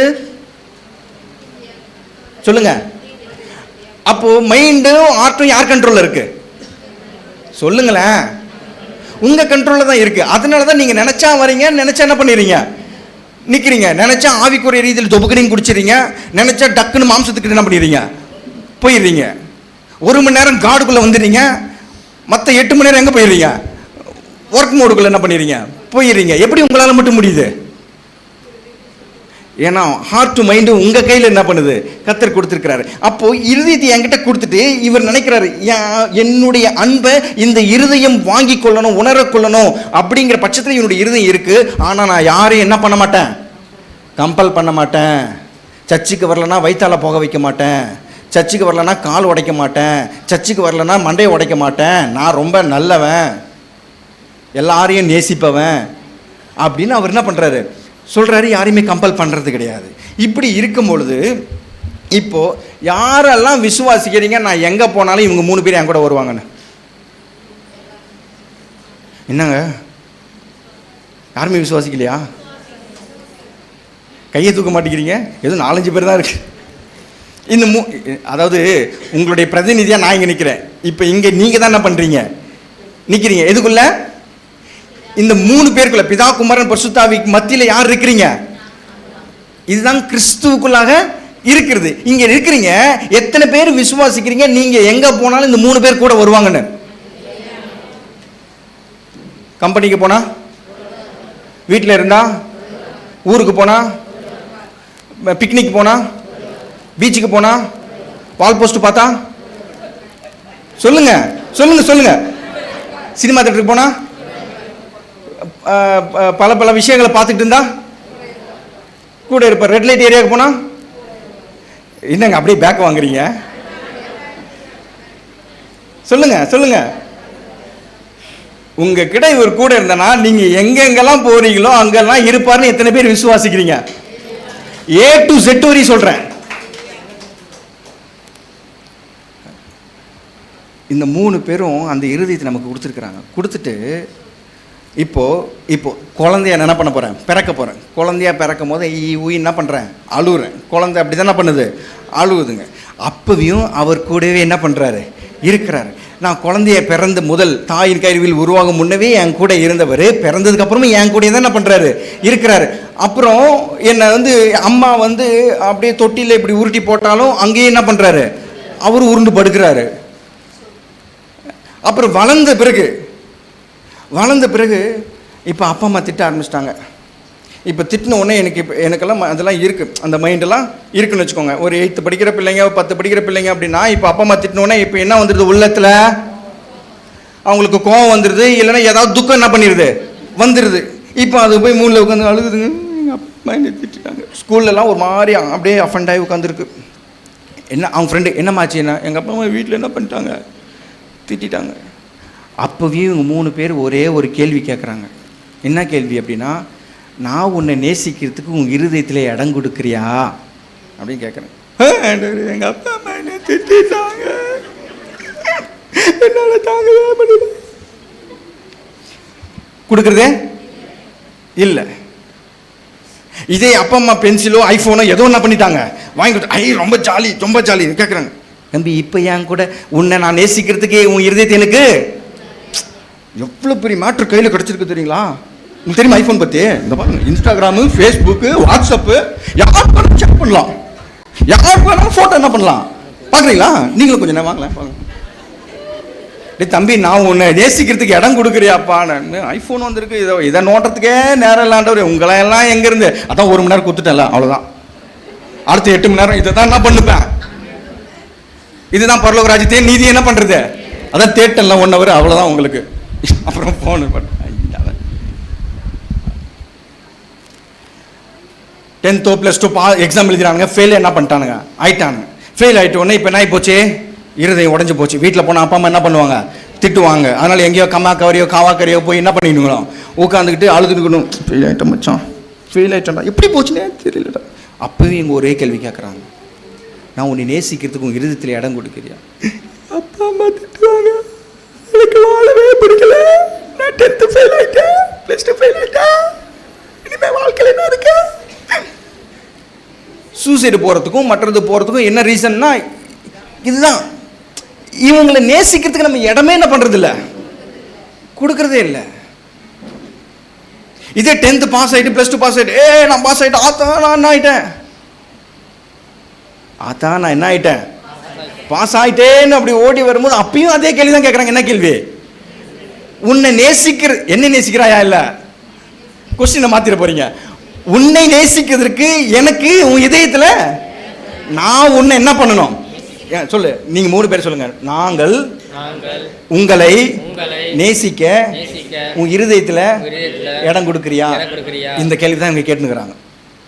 நான் ஃபெயில் ஆனாலும் சரி, 10th பாஸ் ஆனாலும் சரி, +2 பாஸ் ஆனாலும் சரி, பாஸ் ஆகிட்டேன், எப்படி பாஸ் ஆனேன்னு எனக்கே தெரியல. சரி, நேசிக்கிறது இடம் கொடுக்குறேன், போங்கண்டவரே. அடுத்து என் ஃப்ரெண்டுக்கு பார்ட்டி வைக்கணும், ட்ரீட் வைக்கணும், என்னென்ன காரியங்கள்லாம் என்ன பண்ண வேண்டியதாக இருக்குது. எனக்கு பல வேலைகள் இருக்கிறது, நான் போய் அப்ளிகேஷன் போடணும். இப்போல்லாம் உங்களுக்கெல்லாம் என்ன கிடையாது, பாஸ் ஆனாலும் கொடுக்கறது இல்லை, ஃபெயில் ஆனாலும் என்ன பண்ணுறது இல்லை. இவங்களோட மைண்டெல்லாம் இப்போ என்னங்க தான் போகுது, அடுத்தடுத்து போய்கிட்டே இருக்கு. ப்ரொமோஷன் வந்தால் அடுத்துக்கடுத்து போகுது, பேக் ஆகினா அப்படியே என்ன ஆயிடுது, ஸ்டக் ஆகி நின்றுடுது. எந்த இடத்துலையுமே இவங்களுக்கு என்ன பண்ணுறது கிடையாது, இடம் கொடுக்கறது இல்லை. சரி, ஓகே, பாஸ் ஆகிட்டு முடிச்சுட்டேன், காலேஜெல்லாம் நான் ஆயிடுச்சு, முடிஞ்சிச்சு. இப்போ நெக்ஸ்ட் ஒரு பொண்ணுக்கிட்ட போய் ப்ரப்போஸ் பண்ண போகிறேன். செப்பல் பிஞ்சிரும் அப்படின்னு ஒத்துக்க மாட்டேன்டா. தாடி விட்டு ஆள் என்ன பண்ண மாட்டேங்கிறா, அக்செப்ட் பண்ண மாட்டேங்கிறா. ரொம்ப வருத்தத்தில் இருக்கிறேன். அப்பயும் கூட இருந்து என்கிட்ட நான் உன்னை நேசிக்கிறதுக்கு உன் இருதயத்தில் இடம் கொடுக்குறேன். எவ்வளோ நேசிச்சு தெரியுங்களா அந்த பொண்ணு? ஒரே வார்த்தையில்,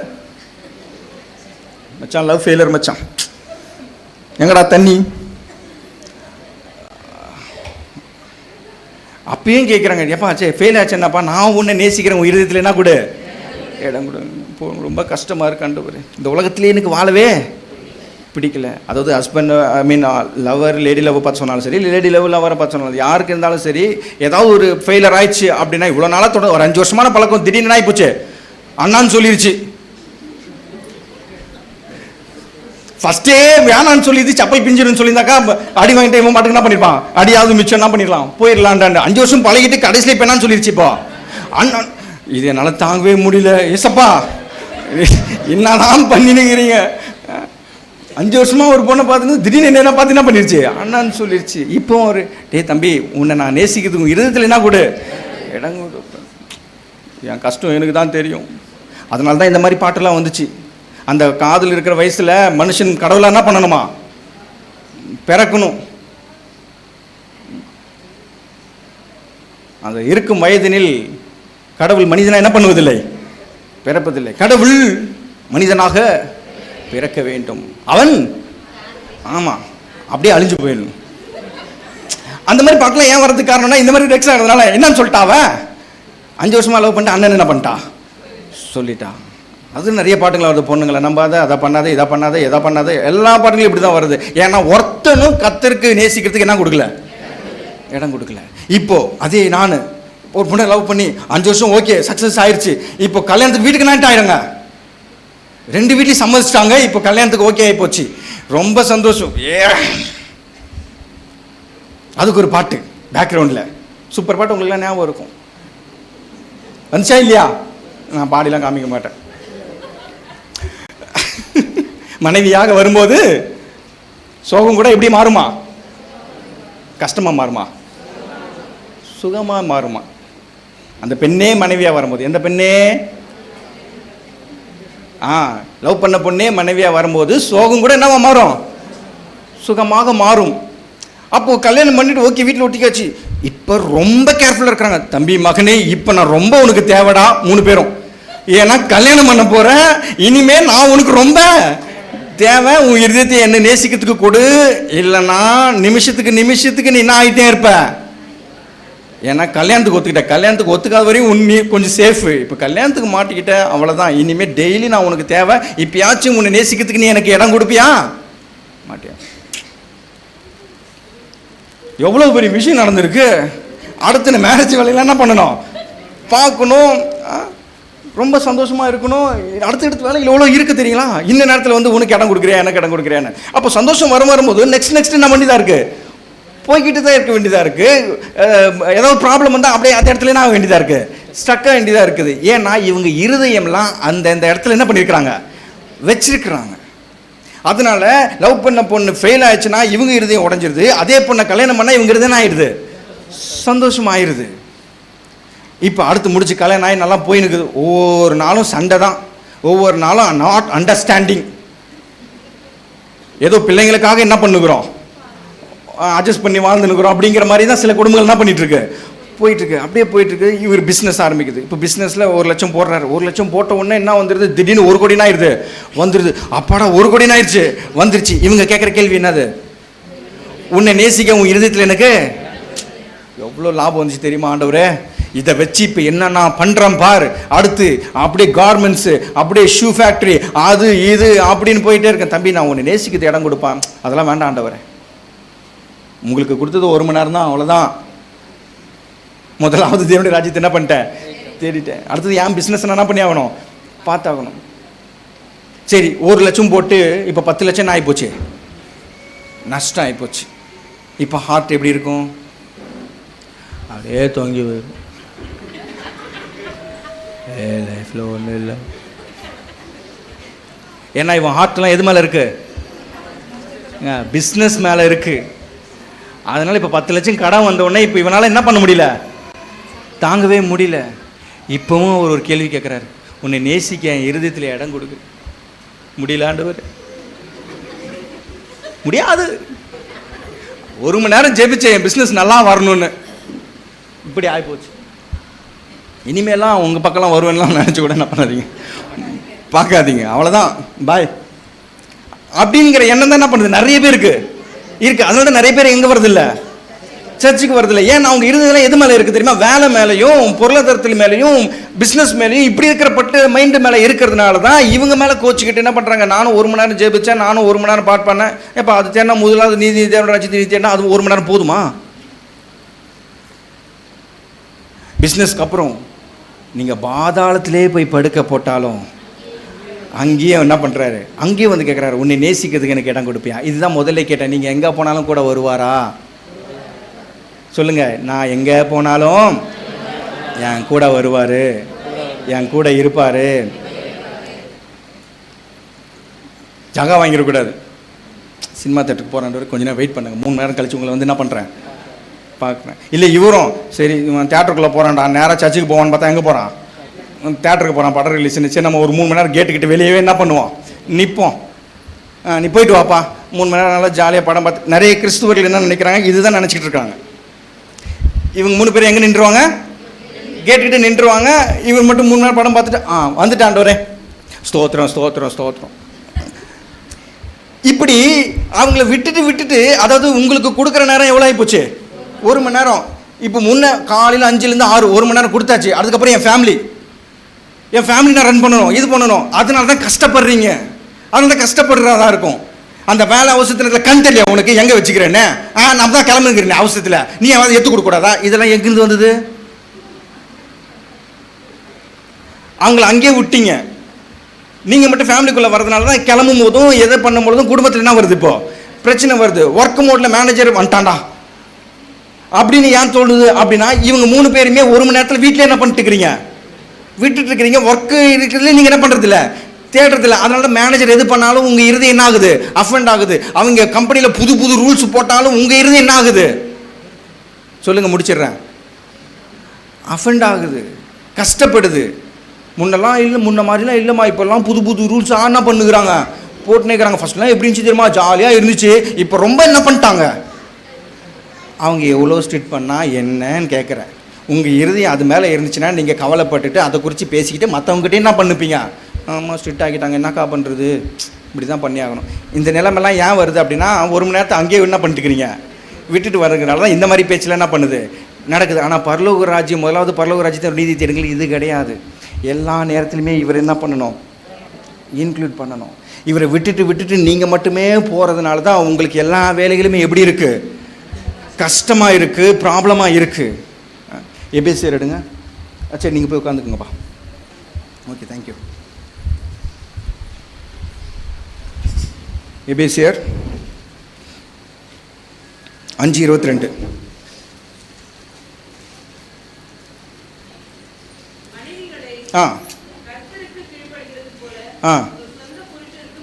யாருன்னா கீழ்படுறீங்களா? கீழ்படினோம்ல, கர்த்தருக்கு எப்படி கீழ்படுறீங்களோ அப்படி கீழ்படினும். கர்த்தரை பார்த்து என்னைக்காவது உனக்கு கண் தெரியல அங்கே தான் வச்சு நிற்கிறேன் அப்படின்னு சொல்லியிருக்கீங்களா? சொல்லுங்க. கர்த்தருக்கு பயப்படுற மாதிரி உங்கள் ஹஸ்பண்டுக்கு பயப்படுறீங்களா? அது கிடக்குது, எங்கேயாவது போய் ஊரை சுற்றின்னு வந்து நிற்கும். கார்பரேஷன் லாரி மாதிரி அங்கங்கே நின்று ஊரெல்லாம் பேசிட்டு வந்து நிற்கிறோம். அது வந்தாலும் எப்போ வருதுன்னு தெரில, எப்போ போகுதுன்னு தெரியல. இந்த அளவுக்கு கிறிஸ்துவங்களே என்ன பண்ணுறாங்க இருக்கிறாங்க. அந்த அந்த அர்ஜென்ட் பாருங்கள், அந்த காலையில் 1 hour ப்ரேயரில் ரொம்ப சாந்த சொர்பியாக இருப்பாங்க. அதுக்கப்புறம் ஃபேமிலி இந்த ப்ரிப்பரேஷன் வரும்போது பார்க்கணும் அவங்களுடைய கோபத்தையும் அவங்களுடைய முகத்தையும். இதாப்படி அந்த டென்ஷனில் பேசுகிறோமே, அந்த நேரத்தில் யோசிச்சு பாருங்கள் அந்த 3 பேர் என்ன பண்ணுப்பாங்கன்னு. இங்கே தான் வச்சுருக்கிறேன், கண் தெரியல உனக்கு எத்தனை போக வேண்டியதானே, இதை வேற உனக்கு எத்தனை வந்து கொடுக்கணுமா அப்படின்னு ஒரு கேள்வி வரும்போது, இப்போ கர்த்தருக்கு பயப்படுற மாதிரி உங்கள் புருஷனுக்கு பயப்படுறீங்க. இதெல்லாம் அவர் நோட் பண்ணுறாரு. நார்மலாக இருக்கும்போது அன்பே ஆருயிரே இப்படி இருக்கும்போது இருக்கிறாரு. அதை அப்போ நோட் பண்ணுறத விட இப்போ காலையில் ஃபேமிலி பீரியடில் என்ன அளவுக்கு என்னை தேடுறாங்க, நான் ஒருத்தன் இருக்கேனா இல்லையான்னு கூட என்ன பண்ணுறது அவங்களுக்கு தெரியறதில்ல. கிளம்புற நேரத்தில் திட்டி விளாசி தள்ளிடுறது. வீட்டிலேருந்து கிளம்பும் போதே எப்படி தான் கிளம்புறது, சிரிச்ச முடக்கத்தோடு கிளம்பி ரொம்ப நாளாகி போச்சு. டென்ஷன்லையும் கோபத்துலையும் கடகடன் தான் என்ன பண்ண வேண்டியதாக இருக்குது. கிளம்பி காலேஜுக்கும் ஆஃபீஸுக்கும் எல்லாம் போக வேண்டியதாக இருக்குது, கம்பெனிக்கும் போக வேண்டியதாக இருக்குது. அப்போது இங்கே என்ன சொல்லப்பட்டிருக்குது? மனைவிகளே சொல்லுங்கள், மனைவிகளே உங்கள் புருஷனுக்கு எப்படி பயப்படணுமா? நாம் கத்தருக்கே பயப்படுறது இல்லை. 7 மணி சர்வீஸ்னால் 7:30 தான் என்ன பண்ணுறது வர்றது. இப்படி கத்தருக்கே பயப்படலனா புருஷனுக்கு நேரத்துக்கு எப்படி சோறு போடுவாங்க சொல்லுங்கள்? இங்கே டைமுக்கு கரெக்டாக வந்தால் புருஷர்களுக்கும் கணவர்களுக்கும் கரெக்டாக அந்த டைமுக்குன்னா கரெக்டாக என்ன வந்துடணும், சாப்பாடு வந்துடணும். இது மணி அடித்தா சோறு வரதுக்கு இது ஒன்றும் ஜெயில் இல்லை சார், இது குடும்பம் அப்படின்லாம் என்ன பண்ணாதீங்க, பேசிகிட்டு இருக்கக்கூடாது பாருங்க. அப்போ மனைவிகளே உங்கள் புருஷருக்கு எப்படி கீழ்ப்படியணுமா? 2024 பார்க்க போகிறாங்க ஹஸ்பண்ட்ஸ் எல்லாம். யாருன்னா அது மாதிரி பண்ணலன்னு என்கிட்ட வந்து கம்ப்ளைண்ட் பண்ணுங்கள்.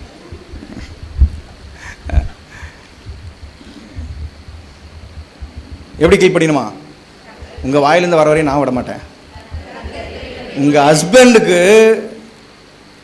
ஹஸ்பண்ட் மனைவி சொல்லலை, இங்கே கரெக்டாக பாயிண்ட் சொல்கிறாரு. மனைவிகளே உங்கள் ஹஸ்பண்டுக்கு கர்த்தருக்கு கீழ்ப்படிக்கிறது போல என்ன பண்ணுங்க, கீழ்ப்படிங்க. அதே பயபக்தி. Why blood, same blood. அதே மாதிரி கர்த்தருக்கு எந்த அளவு பயப்படுறீங்களோ அந்த அளவுக்கு உங்கள் புருஷனுக்கு என்ன பண்ணணும், பயப்படணும். இவர் வருகிறார் போகிறார் அப்படின்னு கர்த்தரை எப்படி பேசுகிறீங்களோ அதே மாதிரி புருஷன் என்ன பண்ணுங்க, பேசுங்க. ஹஸ்பண்டுக்கு அந்த ஒரு ரெஸ்பெக்ட்ஃபுல் என்ன பண்ணுங்க, கொடுங்க. ஐயோ ஒரு உயர்த்தி பேசக்கூடாது, இதெல்லாம் முன்ன காலத்தில் இருந்துச்சு, இப்போல்லாம் தலைவரி கோலமாக ஆகிப்போச்சு. பட் இதை நீங்கள் வசனம் சொல்லியிருக்க, அதனால் நம்ம என்ன பண்ணுறோம், கீழ்ப்படுகிறோம். மனைவியில் கர்த்தருக்கு கீழ்ப்படுகிறது போல உங்கள் சொந்த புருஷனுக்கு என்ன பண்ணுங்க, கீழ்ப்படியுங்கள். 6ஆம் அதிகாரம் 1ஆம் வசனம். பிள்ளைகளே உங்கள் பெற்றாருக்கு கர்த்தருக்குள் கீழ்ப்படியுங்கள், இது நியாயம். அப்போ பிள்ளைங்க பெற்றவங்களுக்கு கண்ணு மூடித்தனமாக கீழ்ப்படியக்கூடாது. எதன் மூலியமாக கீழ்ப்படியணும், கர்த்தருக்குள் கீழ்ப்படியணும். அப்பா அம்மா ஜாதி பார்த்து கல்யாணம் பண்ணுவாங்க, ஆனால் மகன் என்ன பண்ணக்கூடாது, இதுதான் கர்த்தருக்குள்ள கீழ்ப்படுகிறது. எப்பா நீங்கள் அப்படிலாம் பார்த்து பண்ணுறீங்க, எனக்கு அதெல்லாம் வேண்டாம், எங்கள் அப்பா சொல்லிட்டாரு, அதனால தான் அதே பொண்ணை என்ன பண்ணிக்கிட்டேன், கல்யாணம் பண்ணிக்கிட்டேன், எனக்கு வேறு எந்த ஜாதியெல்லாம் எனக்கு பொண்ணு வேணாம். இதுவா கர்த்தருக்கு கீழ்ப்படுகிறது? ஐயா சொன்னார் செய்தேன், ஐயா சொன்னார் பண்ணேன். ஏன்னா கர்த்தர் உடையில் என்னடா சொன்னார், அவர் சொல்கிறதெல்லாம் நான் என்ன பண்ண மாட்டேன். பிள்ளைகளே உங்கள் பெற்றாருக்கு கர்த்தருக்குள் என்ன பண்ணுங்க, கீழ்ப்படியுங்கள். அதுக்கப்புறம் 5ஆம் வசனம் பாருங்க. வேலைக்காரரே நீங்கள் கிறிஸ்துவுக்கு கீழ்ப்படுகிறது போல. யார் வேலைக்காரருங்க? யாரெல்லாம் கம்பெனிக்கு போகிறீங்களோ அவங்களாம் யார் வேலைக்காரங்க. அவங்கள பார்த்து சொல்கிறாரு, நீங்கள் கிறிஸ்துவுக்கு கீழ்ப்படுகிறது போல சரீரத்தின்படி உங்கள் எஜமான்களாக இருக்கிறவர்களுக்கும் பயத்தோடும் நடுக்கத்தோடும் கபடற்ற மனதோடு என்ன பண்ணுங்க. யாராவது கடைபிடிக்கிறோமா? இல்லை. வந்தா வணக்கம், போனா போறாங்க.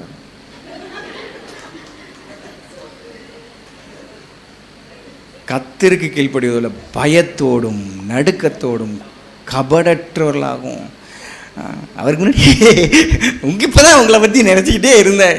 அவன் போனதுக்கப்புறம் இவங்க வந்தா மாதிரி, ஐயோ சரியான இம்சை பிடிச்சவன் இவனால தான் கம்பெனி என்ன ஆகி போச்சு. இதுவா நீங்கள் முதலாவது என்னுடைய ரட்சத்தை நீதியை தேடுங்க. நாம் யாருமே தேடுறதே இல்லை. 9ஆம் வசனம்.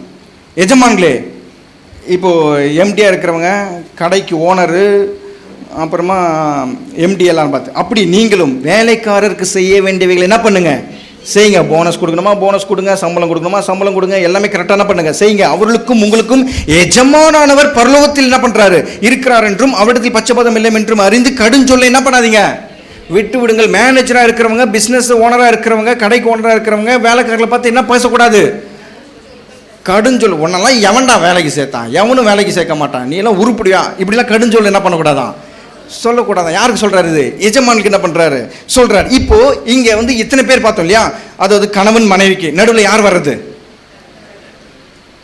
மனைவியிலே கர்த்தருக்கு கீழ்ப்படியது போல உங்கள் புருஷனுக்கு என்ன பண்ணுங்க, கீழ்ப்படிங்க. அப்போ கணவன் மனைவிக்கு நடுவில் யார் வருது, கர்த்தர் வர்றாரு. பிள்ளைங்க பெற்றவங்களுக்கும் பிள்ளைகளுக்கு நடுவில் யார் வருது, கர்த்தர் வருகிறாரு. எஜமான் வேலைக்காரருக்கு நடுவில் யார் வருது, கர்த்தர் வருகிறாரு. அப்போ அப்படி அவர் வந்திருந்தார் அப்படின்னா புருஷனுக்கு வேண்டிய கரெக்டான கடமைகளையும் மரியாதையும் செலுத்துவோம். அப்படி கரெக்டாக கர்த்தருக்கு நம்ம முதலாவது தேவனுடைய ராஜ்யத்தை நீதி தேடி இருந்தாக்கா பிள்ளைகளுக்கும் பெற்றோர்களுக்கும் ஒரு உறவு கண்டு நல்லா இருக்கும். மூணாவது என்ன அப்படின்னா எஜமானர்களுக்கும் வேலைக்காரருக்குமே ஒரு நல்ல உறவு என்ன பண்ணும் இருக்கும். இப்போ எதில் உங்கள் உறவு சரியில்லைனா அப்போ நாம் கர்த்தருக்கு முதலிடம் என்ன பண்ணல, கொடுக்கல. வீட்டில் ஹஸ்பண்ட் அண்ட் ஒய்ஃபு அந்த ரிலேஷன்ஷிப்பில் கர்த்தருக்கு முதலிடம் கொடுத்துருந்தீங்கன்னா அங்கே சந்தோஷம் சமாதானம் மாத்திரம்தான் இருக்கும். எரிச்சலோ அந்த கோபமோ அந்த ஒரு பகையோ கசப்போ என்ன பண்ணாது, இருக்காது. கர்த்தருக்கு முதலிடம், முதலாவது தேவனுடைய ராஜ்யத்தின் நீதியும் தேடிட்டு இருந்தீங்கன்னா பெற்றோர்களுக்கு பிள்ளைகளுக்கும் நல்ல ஒரு அண்டர்ஸ்டாண்டிங் இருக்கும். அதே மாதிரி வேலைக்காரர்களுக்கும் எஜமானர்களுக்கும் நல்ல ஒரு புரிதல் இருக்கும், நல்லா இருக்கும். ஏன்னா அவங்க எப்படி செஞ்சாலும் பரவாயில்ல, நீங்கள் கர்த்தருக்கு முதலிடம் கொடுக்குறீங்களா, முதலாவது தேவனுடைய ராஜ்யத்தின் நீதிக்கு கீழ்படுறீங்களா, அப்போ நீங்கள் எப்படி இருப்பீங்க, பயத்தோடும் நடக்கத்தோடும் கபடற்ற இருதயத்தோடு என்ன பண்ணுவீங்க, இருப்பீர்கள் அல்லவா. அப்போ இது எல்லாத்துலேயுமே யார் இருக்கிறது, கர்த்தர் நடுவில் இருக்கிறாரு. நான் உட்காந்துட்டு இருக்கிறேன், சரி சாரங்க நான் அப்படி உட்காந்துட்டு இருக்கிறேன், ஃபோனை பார்த்துட்டு இருக்கிறேன்.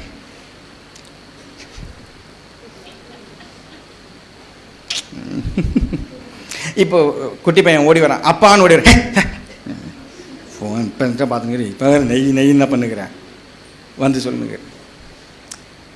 இப்போ ஓடி வர்றவங்க கூட பிதா குமாரன் பரிசுத்த ஆவியானவரும் கூட இருக்கிறாங்கன்னு நினச்சி அவங்க என் கூட விளையாட வராங்க அப்படின்னு நினச்சி நான் உட்காந்துட்டு இருந்தேன்னா அவன் வரும்போது நான் ஃபோன் பார்த்துட்டு இருக்கணும்.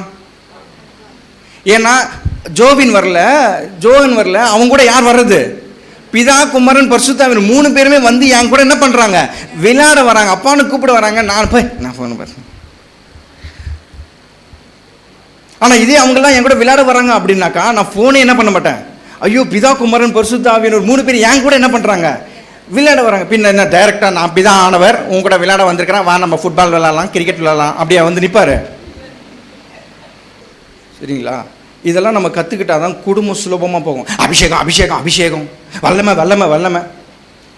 அவ்வளோ பெரிய எலியாவே, வானத்திலிருந்து இறக்கின எலியாவே ஒரு பொண்ணு சொன்ன வார்த்தைக்காக பயந்துன்னு சாவு போகிறேன்னு துடிக்கிறாங்க. அவன் போதாண்டவரே நான் வாழ்கிறதுக்கு எனக்கு எப்படிப்பட்ட அபிஷேகப்பட்டவன் சொல்லுங்க.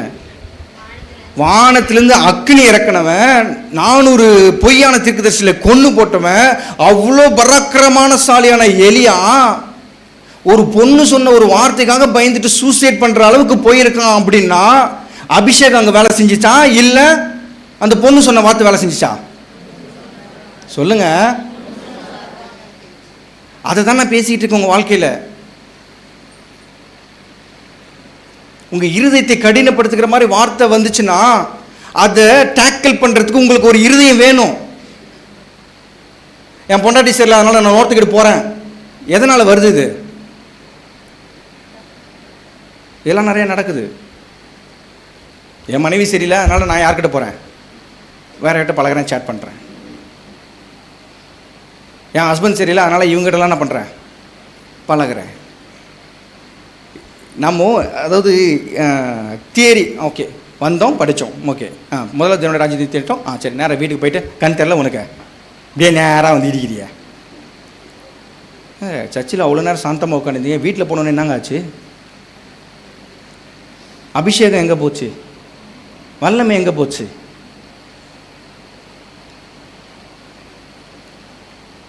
அதனால தான் உங்கள் இருதயத்தை குறித்து நான் பேசிகிட்டு இருக்கேன். உங்கள் இருதயம் யார் மேலே இருக்கணும், கர்த்தர் மேலே இருக்கணும். அப்போ பிள்ளை ஓடி வரும்பொழுது அவங்க கூட என்ன பண்ணணும், விளையாட வேலை பார்த்துருக்கிறேன் தெரியல, இந்த நெய் நெய்னுக்கிறே எங்கேருந்து வந்துச்சு இது? இதெல்லாம் வாழ்க்கையில் நடக்காததாங்க. அதை தாங்க நீங்கள் மாற்றுங்க, நான் பேசிக்கிட்டு இருக்கிறேன்.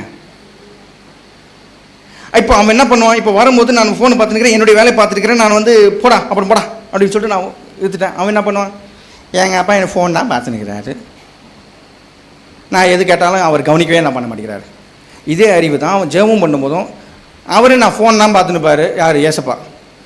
நான் எது கேட்டாலும் என்ன பண்ண மாட்டேங்கிறாரு, கொடுக்கவே மாட்டேங்கிறாரு. அவர் பாட்டுக்கு என்ன பார்த்துன்னுக்கிறாரு, ஃபோனே பார்த்துன்னுக்கிறாரு. வேற யாராலும் பார்த்துன்னுக்கிறாரு, அவங்கெல்லாம் ஆசீர்வதிக்கிறாரு, என்னை மட்டும் என்ன பண்ண மாட்டேங்கிறாரு, ஆசீர்வதிக்க மாட்டேங்கிறாரு. அவருக்கு ஏதோ வேலை இருக்கும் போல இருக்குது அப்படின்னு நினைக்க மாட்டான் அவன். அவன் என்கிட்ட வந்து ஏதாவது கேட்கும்போது நான் அவனை தள்ளிட்டு ஃபோன் பார்த்தேன்னா அவன் ஜெபம் பண்ணும் போதும் கத்தர்கிட்ட எப்படி தான் நினைப்பான்?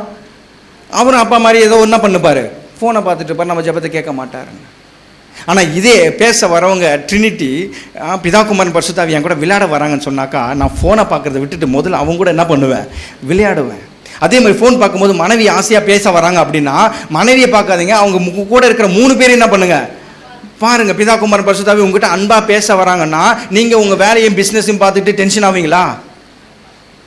ஆக மாட்டீங்க. அது என்ன வேலையை விட்டுட்டு முதல்ல மனைவிக்கு என்ன பண்ணுவீங்க? ப்ரிஃபரன்ஸ் கொடுப்பீங்க. வாங்கப்பா என்ன என்ன என்ன விஷயம் அப்படின்னு. அதே மாதிரி மனைவியும் ஹஸ்பண்ட் வரும்பொழுதும் இப்படி இருந்ததுன்னா குடும்பத்தில் சண்டையே என்ன பண்ணாது? வராது. வீட்டுக்கு வீடு வாசப்படி சத்தியமாக கிடையாது. இந்த சபையில் உண்மையாக விசுவாசிக்கிறவங்களுக்கு, உண்மையாக தேடுகிறவர்களுக்கு. ஏதேன் தோட்டத்தில் குடும்பத்தில் சண்டை சச்சரவு இருந்துச்சா? பிசாசு நுழைஞ்சதுனால தான் சண்டை என்ன பண்ணுச்சு? வந்துச்சு. அதுக்கு முன்னாடி சண்டை சச்சரவு இல்லை. குடும்பம்னா சண்டை சச்சரவு இருக்க தான் செய்யுங்கிற பழமொழி என்ன பண்ணிருங்க? மாற்றிருங்க. என் குடும்பத்தில் கத்தர் முன்னோட இருக்கிறாருங்கிறனால என் குடும்பத்தில் சண்டை சச்சரவே இல்லை.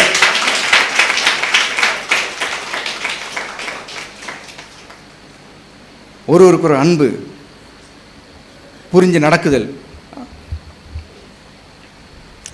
டைம் இல்லை. ஒரு விஷயம், எங்கே போனாலும் கூட வராரு. பவுல தான் சொல்கிறாரு, அதனால் வேசித்தனத்தை என்ன பண்ணுறங்க? விட்டுருங்கன்னாரு. ஏன்னா நீங்கள் ரெட் லைட் ஏரியா போனால் கூட அவரும் கூட தான் என்ன பண்ணுறாரு? வராரு. அவர் ஒன்று விட்டுட்டு இவன் இந்த ஏரியாவுக்கு வந்துட்டான்டா, இவனை கூட நம்ம போவேணுமா வேணாமா, அதனால் தேவையில்லை, நம்ம என்ன பண்ணுறோம்? நின்றுவோம், இவன் மட்டும் என்ன பண்ணிட்டோம் போட்டோம் அப்படின்னு அனுப்ப மாட்டார். ரெட் லைட் ஏரியாவுக்கு ஒருத்தன் போனானாலும் கூடவே போவார், ரூமுக்கும் கூட போவார், எல்லா இடத்துலையுமே கூட இருக்கிறவர் அவர். அதனால தான் பவுல் சொல்கிறான், கொரிந்தியர் 15ஆம் அதிகாரம் எடுங்க, அது ஒன்று மட்டும் வாசித்து முடிச்சிருவோம். 1 கொரிந்தியர் 6ஆம் அதிகாரம்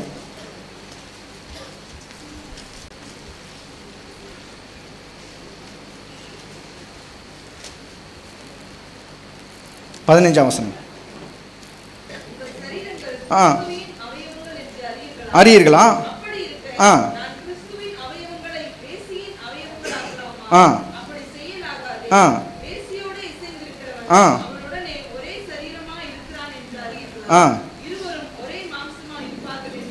சொல்லியிருக்கிறது அப்படியே கர்த்தரோடு சேர்ந்திருக்கிறவனும் அவரோட ஒரே ஆவியா இருக்கிறான். 18 வேசித்தனத்திற்கு விலகி என்ன பண்ணுங்க? ஓடுங்கள். நீ தான் ஓடணுமே தவிர அவர் ஓட மாட்டாரு உன்னை விட்டு. அதனால பவுல் சொல்றாரு, அவர் உன்னை விட்டு ஓட மாட்டாரு, ஆனா நீ யாரை விட்டு ஓடு? வேசித்தனத்தை விட்டு ஓடு, சாராயத்தை விட்டு ஓடு, சிகரெட்டை விட்டு ஓடு, அப்புறம் காரியங்கள் தேவையில்லாத காரியங்களை பார்க்கறத விட்டு என்ன பண்ணு? நீ ஓடு. ஏன்னா அவர் உன்னை விட்டு என்ன பண்ண முடியாது? ஓடி போக முடியாது. அவர் எப்பொழுதும் உன் கூடவே இருக்கிறாரு. அந்த நினைப்பு இருந்துச்சுன்னா நம்ம யாரை எங்கேயும் என்ன பண்ண மாட்டோம்? போக மாட்டோம், யாரையும் கடிஞ்சு பேச மாட்டோம். லைஃப் சூப்பராக இருக்கும். நீங்கள் முதலாவது தேவனுடைய ராஜ்யத்தை நீதியும் தேடி இருந்தீங்கன்னா. பல வருஷமாக நிறைய பேர் பேசினுக்கலாம், பரலோக ராஜ்யத்தை தேடுங்கள், பரலோக ராஜ்யத்தை தேடுங்கள்னு. ஆனால் எப்படி தேடுறது? எதை தேடுறது? இதுதான் மேட்ரு. பரலோக ராஜ்யத்தை தேடிந்தீங்கன்னா குடும்பத்தில் லைஃப்பில் சந்தோஷமாக இருந்திருக்கும். இந்த மாதிரி வார்த்தைகளை என்ன பண்ண மாட்டாங்க? வராது. எது? கடிஞ்சு சொற்கள், அந்த ஹஸ்பண்ட் அண்ட் ஒய்ஃப் மேலே மனக்கசப்பு, சண்டை, பிள்ளைங்க மேலே கசப்பு, கம்பெனியில் வேலையில் இதிலலாம் வராது. அப்போ முதலாவது ஒன்று கான்சென்ட்ரேட் பண்ணுங்க. விசுவாசினா என்ன இருக்கணும் ஞாபகம்? விசுவாசினா என்ன ஞாபகம் வரணும்? நீங்கன்னா ஒன்று ஞாபகம் வரணும். என்னது? உங்களுடைய மகிமையை நான் காணணும், உங்களுடைய பிரசன்னத்தை நான் நாடணும், எல்லாமே கத்தரை முறை நிற்கணும். அதனால் உங்கள் மனைவி வரும்போது கத்தரை முதல்ல பாருங்கள். 3 பேர் வந்து பேசுகிறாங்க பாருங்கள். ஹஸ்பண்ட் வந்து பேசும்போது 3 பேர் பேசுகிறாங்க. நீங்கள் செய்கிறது, வேலை செய்கிறது, நீங்கள் சமைக்கிறது யாருக்காக சமைக்கிறீங்க? உங்கள் புருஷனுக்காக இல்லை. அங்கே 3 பேர் அதை சுற்றி இருக்கிறாங்களா, அவங்களுக்காக என்ன பண்ணுறீங்க? சமைக்கிறீங்க. அப்படி நீங்கள் நினச்சிருந்தீங்கன்னா, அப்படி நீங்கள் வாழ்ந்துருந்தா உங்களுடைய மொட்டுமாக இருக்கிற வாழ்வு அப்படியே மலர்ந்து விரியும். மொட்டுமாறு இருக்கிற பிஸ்னஸ் இன்னும் விரிவடையும். உங்களுடைய வாழ்வு விரிவடையும். உங்களுடைய நல் வாழ்க்கை விரிவடையும். பாம்பு இப்படி போட்டு கொதறி கடிச்சிக்கிட்டு இருக்கு, கவிக்கிட்டு இருக்கு. மோசே சொல்கிறான், அதை பார்க்காத, மேலே பாருங்க. ஓ எப்படி கடிச்சிக்கிட்டு இருக்கு தெரியுமா? அவ்வளோ கொதற மாதிரி இருக்குது, விஷம் ஏறுதுப்பா. ஆனால் எவ்வளோ ஏறினா என்ன? நீ அந்த பாம்பை, நான் செஞ்சு வச்ச பாம்பை என்ன பண்ணு பாரு. பார்த்தவங்களாம் என்ன ஆகிட்டானுங்க? தெரிஞ்ச விஷயந்தான். அப்போ உங்களை சுற்றி இருக்கிற சூழ்நிலைகளும், உங்களை சுற்றி இருக்கிற பிரச்சனைகளையும், உங்கள் வயிற்று வலியும், உங்கள் இடுப்பு வலியும், உங்களுடைய தலைவலியும், உங்களுடைய ஹார்ட்டில் இருக்கிற ப்ராப்ளமும் இதே நீங்கள் பார்த்துக்கிட்டே இருந்தீங்க அப்படின்னா நீங்கள் முதலாவது தேவனுடைய ராஜ்யத்தை என்ன பண்ணல? தேடலை. அது என்னதான் வழி இருந்தாலும் நான் போய் சபையில் துதிப்பேன், ஆராதிப்பேன், அவருடைய மகிமையை நான் காண்பேன். கர்த்தர் தாமே உங்களை ஆசீர்வதிப்பாராக. நம்மளால எழுந்து நிற்போம்.